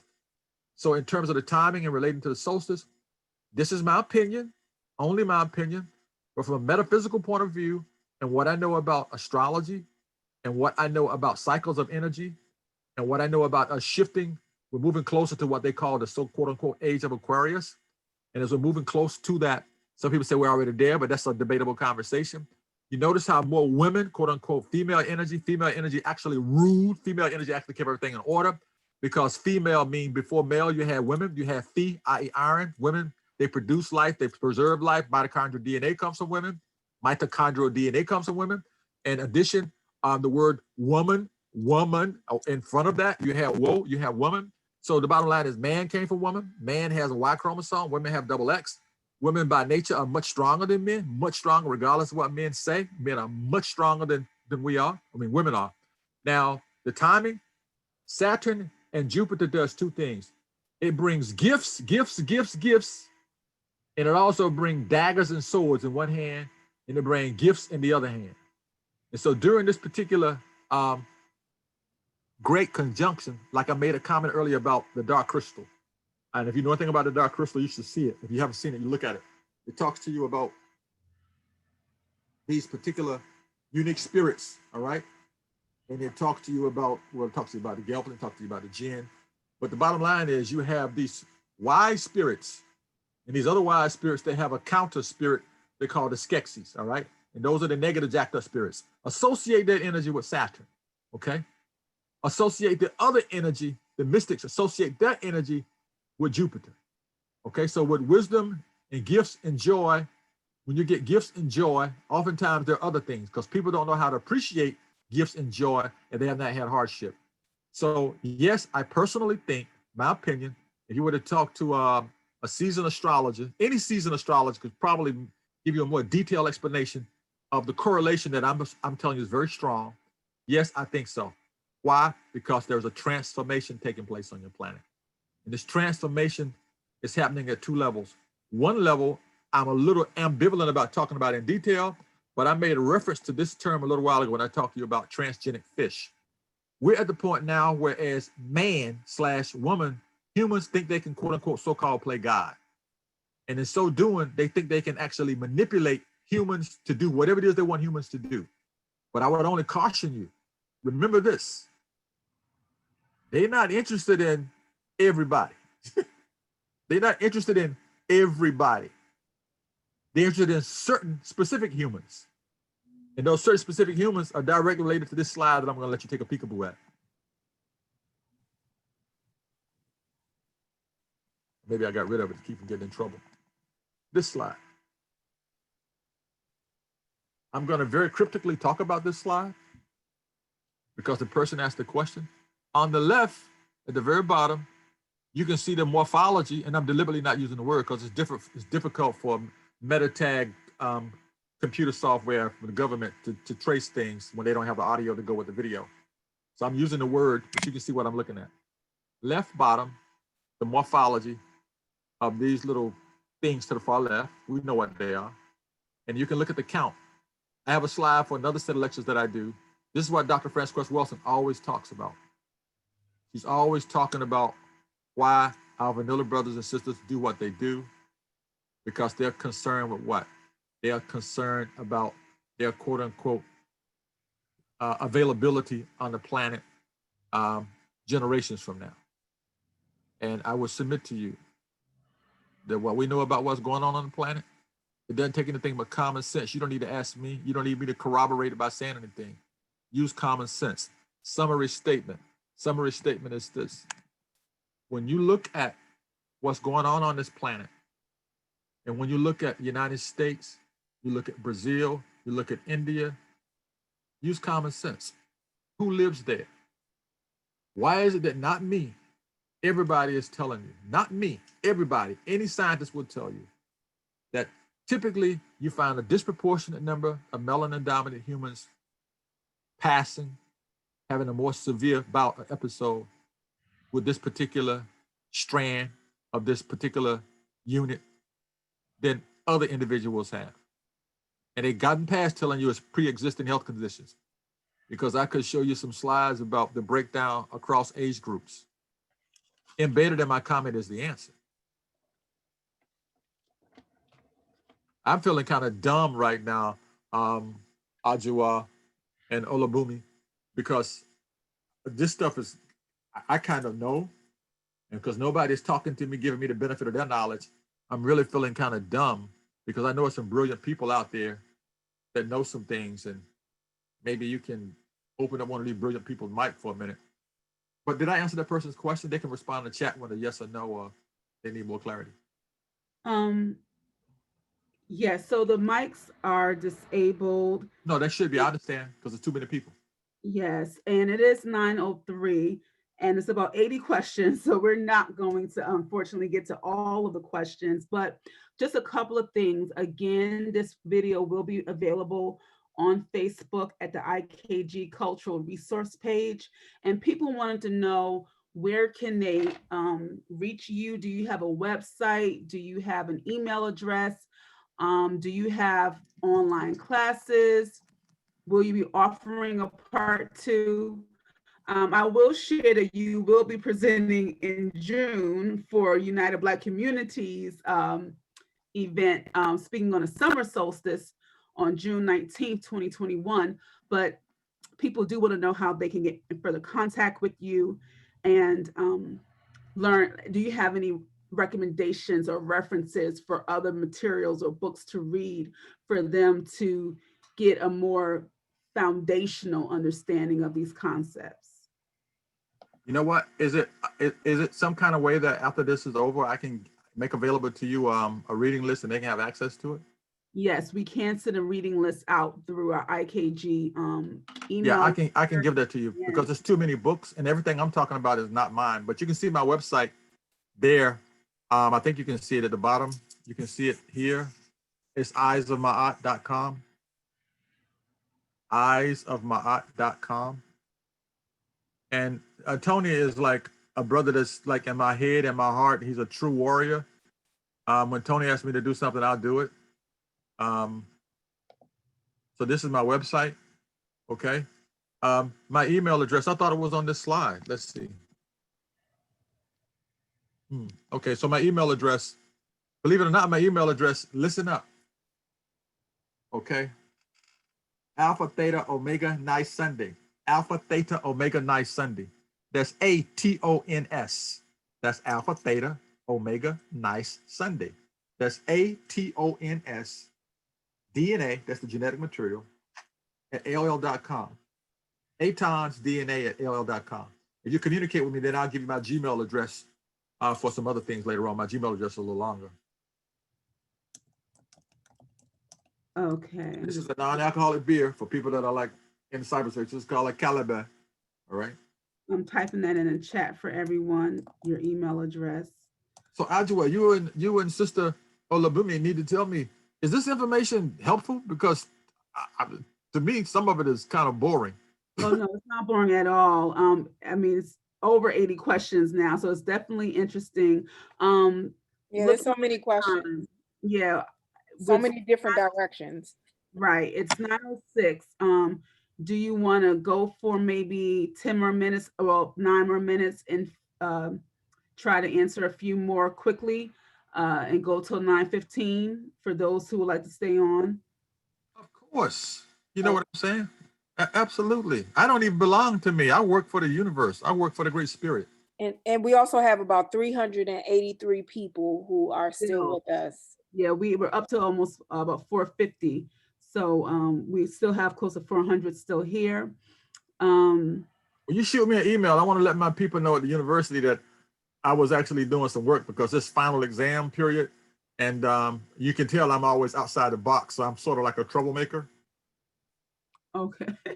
You know, I mean, anytime you start talking about the truth that relates to the survival of melanin dominant humans, you may not realize that it's not the most popular subject in the world. Someone asked, Baba, can you speak about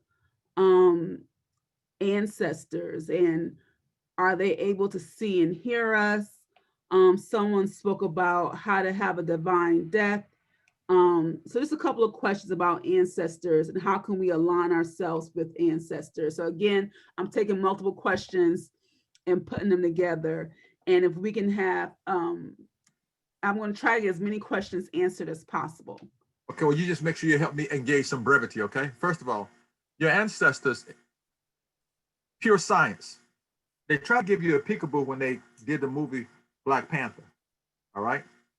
And you saw Chad's character, all right, the Black Panther, he went into the realm across Duat, D-U-A-T, to talk to his ancestors on the other side, right? He actually was there. He went into this deep, unique place. We know from people having quote unquote so-called out-of-the-body experiences or so-called comas, when the brain is like somewhere between theta and delta, or almost in delta, it's like you're almost expired, that people literally, they visit other realms. There is a compound that's usually associated with South America, Brazil in particular. Remember what I said, India, Brazil, and the United States, you know who lives there. And these people are disproportionately dying from this virus, okay? So ancestral connections, I wouldn't advise you to do anything as primitive as trying to evoke and call them, because you always have your guardians around you, number one. There are ancestors assigned to you to guide you and watch over you. A little earlier in this evening presentation, I made a comment. I evoked the name of Dr. Ben Yusef Shokanan. And I said that Dr. Ben said in 78, 79, when I was in Nashville at Fisk University Harry Medical College, this is what he said. He said, babies are made in heaven. But later, I took that to a level of understanding what that meant. And I found that the ancient Kemetic language, the word Ba means spirit. And the word Bi means when spirit manifests, okay? And so astrologically, when you sever the cord, the spirit has now taken home inside of that newborn baby. And so the word baby literally means when spirit manifests. And in terms of ancestors, they're always with you.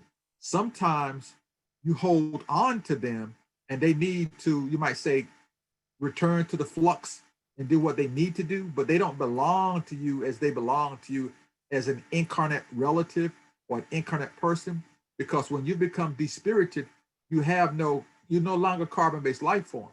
That's one of the reasons why I made a comment a few years ago when somebody said something about Dr. Frances Cress Welsing, quote unquote, having these strokes and when she crossed over. And then when Baba Asa Hilliard allegedly had this unique kind of brain malaria. He crossed over. You follow me? And when you are no longer in a body, you are not subject to the weaknesses of the body. You can do what a lot of people refer to as, depending upon what your spiritual energy is, you can become a guardian. You can become actively involved. Like, you guys would know it. Even though this thing, I shouldn't say it, but it's kind of true. It bored me. A lot of it bored me. Because some other things that I wanted to talk about. But guess what's so funny about it? The ancestors kept me up last night trying to figure out how to condense to give you guys this information. Because other things that I wanted to do. And they were like, nope, you're not doing that. Nope, you're not doing that. Nope, you need to do this. You need to do that. And I'm like, damn, I need to do this. I need to do that. What about those other things? Nope, you do this, you do this, you do that. So the bottom line is, your ancestors, they're always in your corner. And the way you let them know that you respect them, if you have someone that you care for, like when we started off, I'm sure Ajwa would tell you, you probably do it anyway, but I was like, we got to do a libation. I need to ask the elders for permission to speak because I'm basically a conduit. You know, I'm nothing but a miniature, teeny tiny garden hose. I don't own the water that comes through me. It's loaned to me. I don't own Jack Diddley. So your ancestors, they work through you. They do things through you. They don't ever leave you. That's why I share with you Zamani and Sasa. Just because you're not able to pull something into your conscious memory doesn't mean that it's not there. You feel me? And if you want to like line up with them, whatever they liked, be that a particular incense or a particular whatever, whenever you do libation, make some of that available and evoke their name and everything that you know or you can recall that you perceive as positive or good about them. Don't ever evoke them with anything that you're carrying around that you perceive as negative unless you're trying to apologize or convey to them that you want to be, you might say, in their good light, and you want to be forgiven by those things that you may have done that you know or you probably said that you should not have done. Energy cannot be created or destroyed. It only changes form. That's not my opinion. That is an epistemological law of physics. Cannot be created, cannot be destroyed. It changes form. Thank you. And in your answer, you also answered another question someone had about why you seek permission from the elders to speak. So another question, a few questions are around the Jupiter and Saturn conjunction. What should we do or avoid during the winter solstice of 2020? And is there a goal around this to be spiritually clear in order to connect? Are we trying to manifest something? What is the goal for harnessing the Saturn and Jupiter energy with the solstice? Well, you would honestly, in all honesty, in my humility, you really need to get that kind of detail, answer from an astrologer. Really astrology, but I'm going to give you my opinion. My opinion based upon what I know about the energy in the constellation. You see, we're talking about a synergism of Jupiter and Saturn energy. That's what we're talking about, a synergism of that energy. And as that energy synergizes, you get, in other words, you get the strongest of both of those energies, they come together and converge. It's kind of like that metaphor that this Native American told his son. It's like each of those particular configurations of energy represents a wolf. You know, one of those wolves you might consider to be very aggressive and intense, and they take things apart. The other one could be a builder, right? And so those two energies represent build up and break down, but they're both manifesting at the same time, which means there's a transformation. So whatever transforms, it's up to you which level of that energy you seize upon, because the energy could knock the bottom out of a lot of things that you may not have had the nerve to stop doing. You follow me? Like, for example, sometimes people in jacked up relationships, they know they're jacked up, but they tolerate them. It's like, yeah, I'm going to, I'm stay, they stay in a relationship, they know it's jacked up. Sometimes the universe will say, okay, you've been in that jacked up relationship long enough. Their relationship just might fall apart. When I say fall apart, I don't mean literally fall apart. I mean, something might happen that's a catalyst to make it blatantly clear that you can no longer stay in a relationship. And though it may make you uncomfortable and stressed at the time, as you are becoming resilient, then you realize it was for the benefit of the greater good. Now, I don't know the Chinese character, and I'll probably mispronounce it, but it's in one of my books. The Chinese character that represents, it's a Chinese character that stands for chaos. And that character for chaos means, it means opportunity, all right? It means like opportunity and hardship at the same time. You feel me? Which means you can't separate one from the other. You know, when things are like turning on their head, then Something has to land somewhere. So back to the wolf metaphor. Feed the energy that best serves you. Notice the energy that you think does not serve you. Notice that energy. But trust me, it's not even my opinion. Between now, and it won't literally be up to the 25th, between now and the end of this particular month, it's going to be some crap to go down. And it won't affect everybody the same way. But trust me, it's going to go down. And you'll recognize it. Listen to yourself intuitively. And if anybody want to communicate with me, all you got to do is hit me up at the email address that I just gave you, atonsdna@aol.com. And I'll really be available to kind of like chat and communicate with people, believe it or not, a lot after the 25th, but a little bit between the 19th and the 21st noon. The 19th and the 21st noon, I'll be available. But after that, I'm going to go into hibernation until about the 26th of December. You know, first day of Kwanzaa. Well, Baba, is this stuff helpful? Because I'm not getting any feedback. I can't tell whether or not this is helpful. I'm not sure if you can see the chat, but it's definitely helpful. People are thanking you. Again, there's so many questions, so definitely a lot of engagement. People definitely would like to learn more about this, and so definitely looking to find ways to view the recording. So lots of questions, so definitely helpful. And I'm hoping that people will continue to reach out to Dr. Rasayon. Again, he will be speaking on June 19th, 2021 at 7 p.m. With United Black Communities Spirituality, African Spirituality Forum, looking at the summer solstice. So please be on the lookout for that. You can check out the Kwanzaa calendar to learn more information about that program. I want to also let everyone know that you can also go to ikgculturalresourcecenter.com in a few weeks to see our 2021 Wisdom Wednesday schedule. Looking with the looks of things, it looks like it will be a virtual series, at least starting out the first half of the year virtual. So yes, so thank you all for coming. Well, can I say this before you go? Oh yes, I'm going to turn it back to you for closing words. Well, I just wanted to say this because this guy from the Black Male Agenda had asked a question about the Christmas star. We've been talking about the Christmas star as we're talking about the Great Conjunction. We're talking about the solstice and the Christmas star. I think like the southwest horizon, probably around sunset. You look in that direction, you should be able to see that. You might be able to see it with your naked eye. And that's just it in a nutshell. We're talking about the configuration of the Great Conjunction with an energy with Saturn and Jupiter is what people are associated with the Christmas star. You follow me? So I think probably on the East Coast, it's going to be probably about 1,800 hours plus. That's like about 615, something like that. And you can find it and you can check it out because Jupiter is pretty big, incredibly large. And if you look in the direction of you can go online and find out exactly where to find it relative to where you are. Okay. I just saw somebody that asked a question.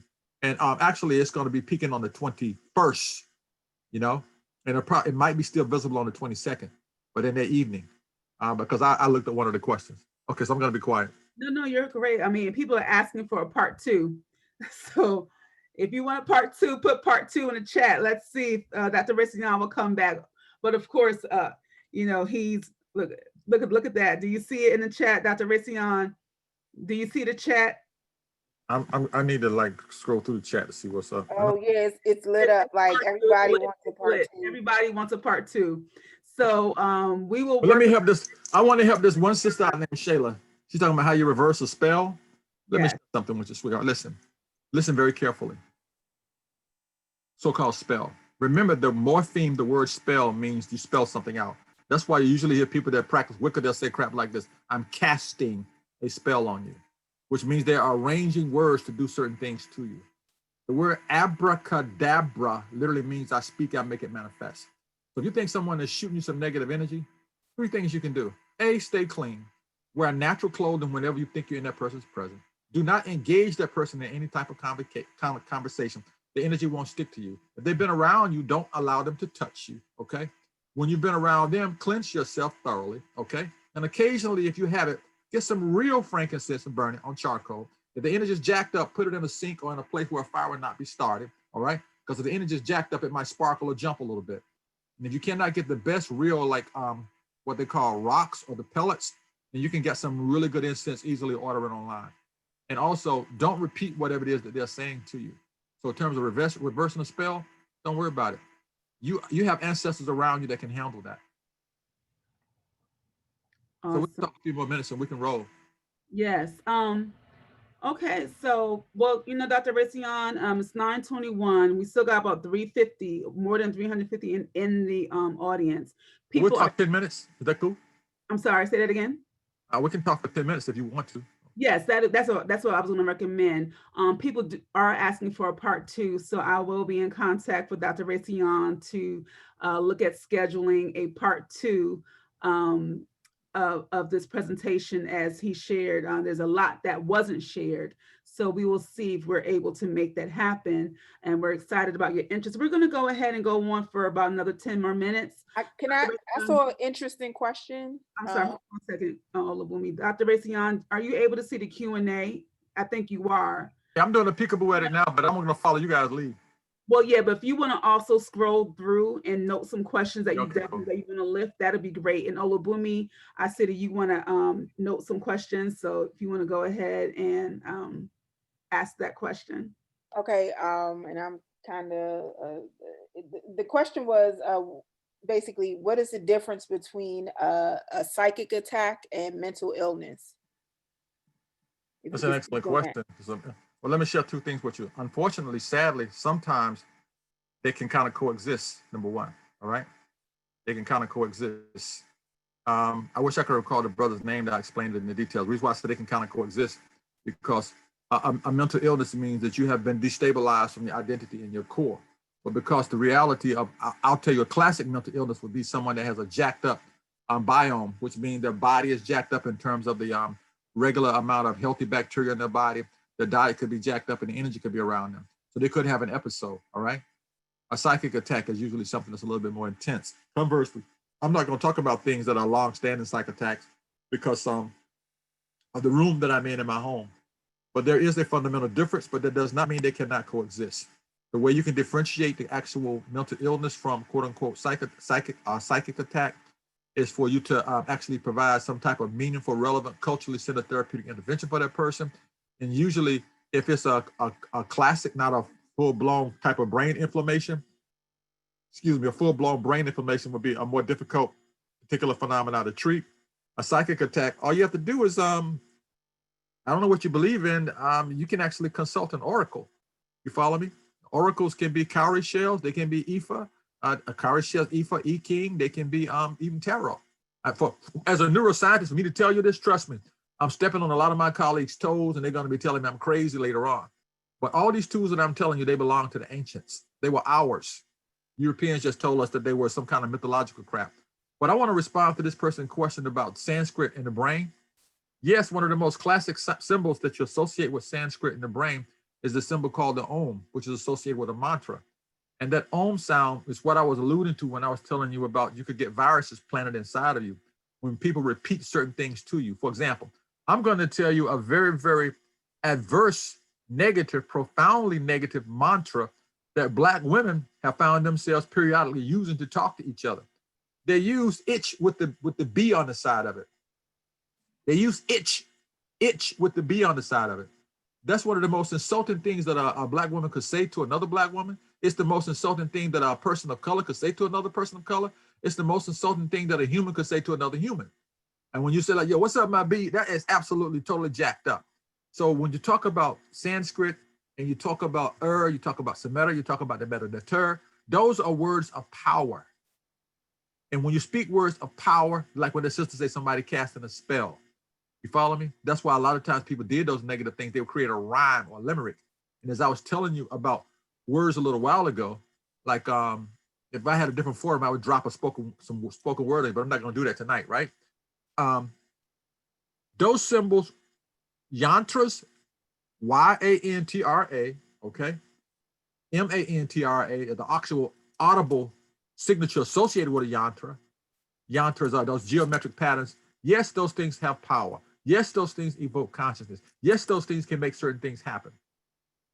As a matter of fact, in ancient China, and people were referring to those things as talismans. Some people call it angel writing, or angelic writing, angelic symbols. Yes, those things have power. And yes, trauma can damn certainly jack up your DNA. It's called epigenetics. Epigenetics means on top of the gene. I shared that slide with you all about cumulative stress. Cumulative stress can give you brain damage. All right. I wanted to have a slide to show you. Maybe I do, maybe I don't. It can give you brain damage, literally give you brain damage. Cumulative stress. Toxic relationships can give you brain damage. Okay. Being around toxic people can give you brain damage. I'm not just saying this, literally give you brain damage. I'm going to show you one slide to tell you how the brain rewires itself. I hope I have it here. This slide. I'm about to lose my.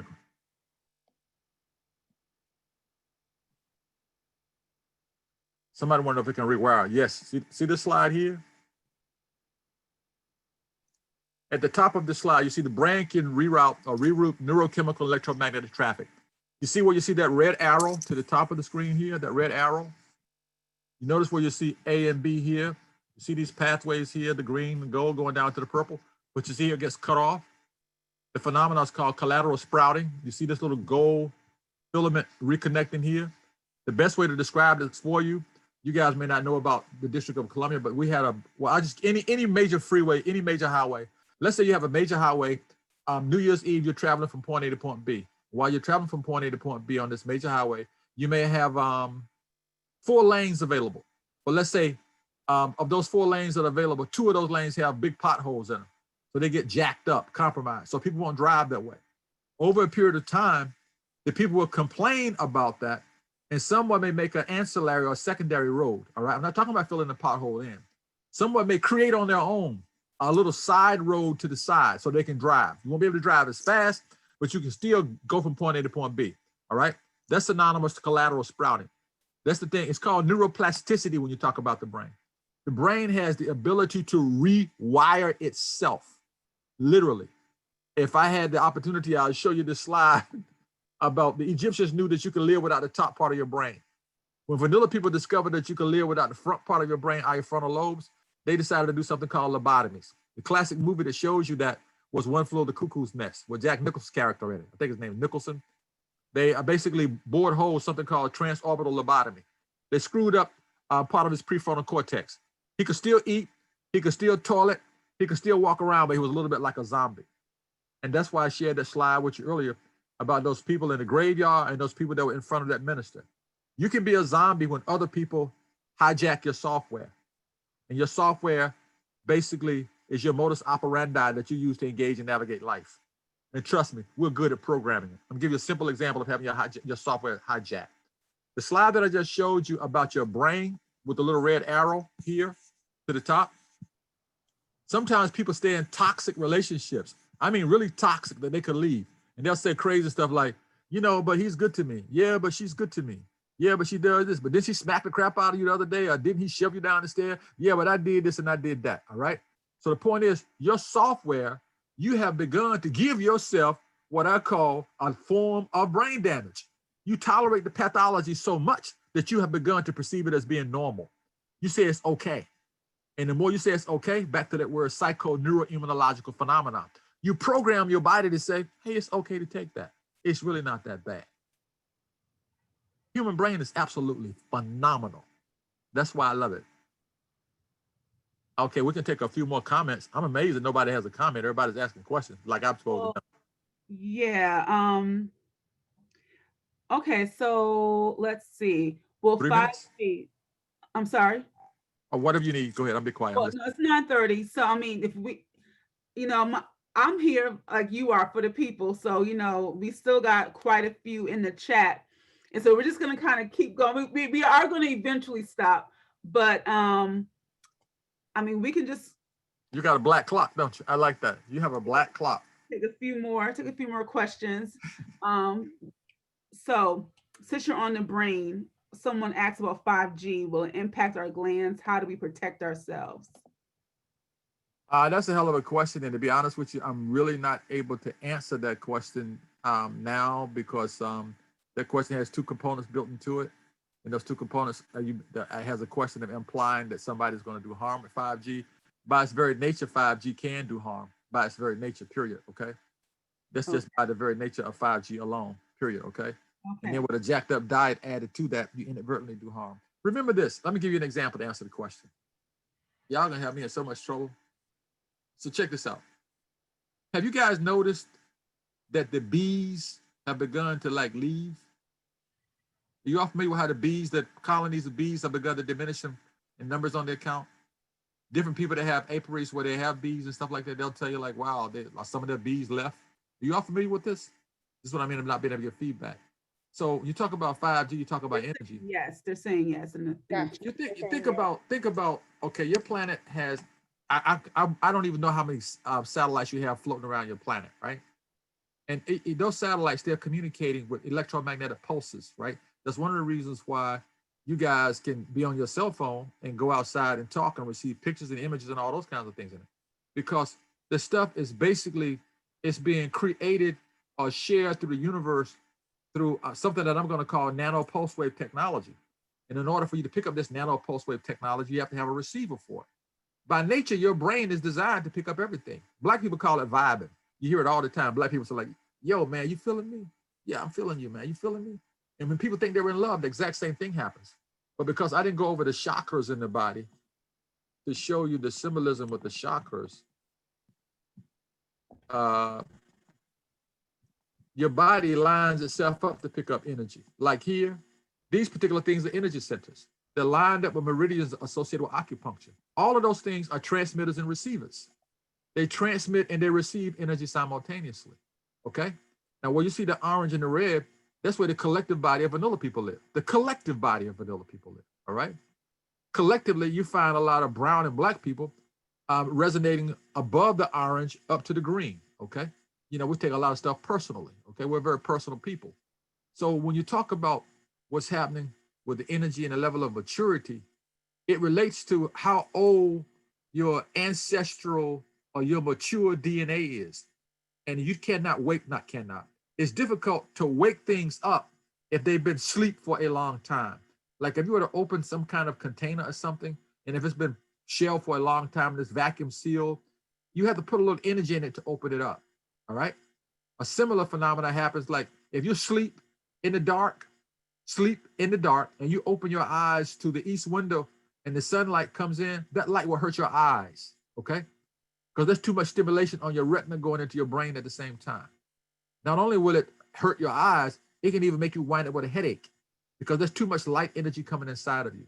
As a matter of fact, a lot of black people don't realize one of the reasons why a lot of black and brown people like to wear sunglasses is because they're putting shade on their consciousness, things they just don't want to see because they absorb so much.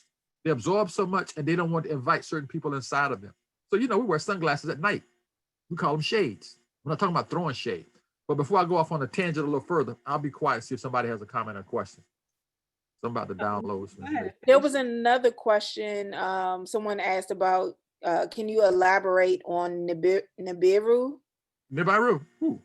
I suggest you look that up, number one. Number two, the reason why I'm telling you to look it up is because Nibiru will get me in a lot of trouble, even though people talk about it in general, but they just talk about it for the sake of talking about it.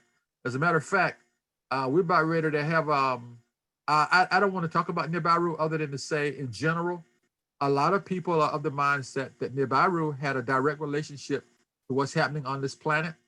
And Nibiru had a lot to do with humans maturing on the planet, or as they say, jumping from a anthropological perspective, in terms of jumping from one level of humans to a more mature level of humans.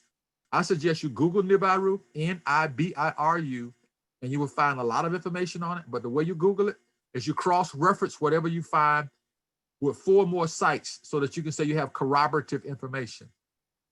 But educated Hebrew Israelites will know about Nibiru. Guys in the Osal Set Society should know about Nibiru.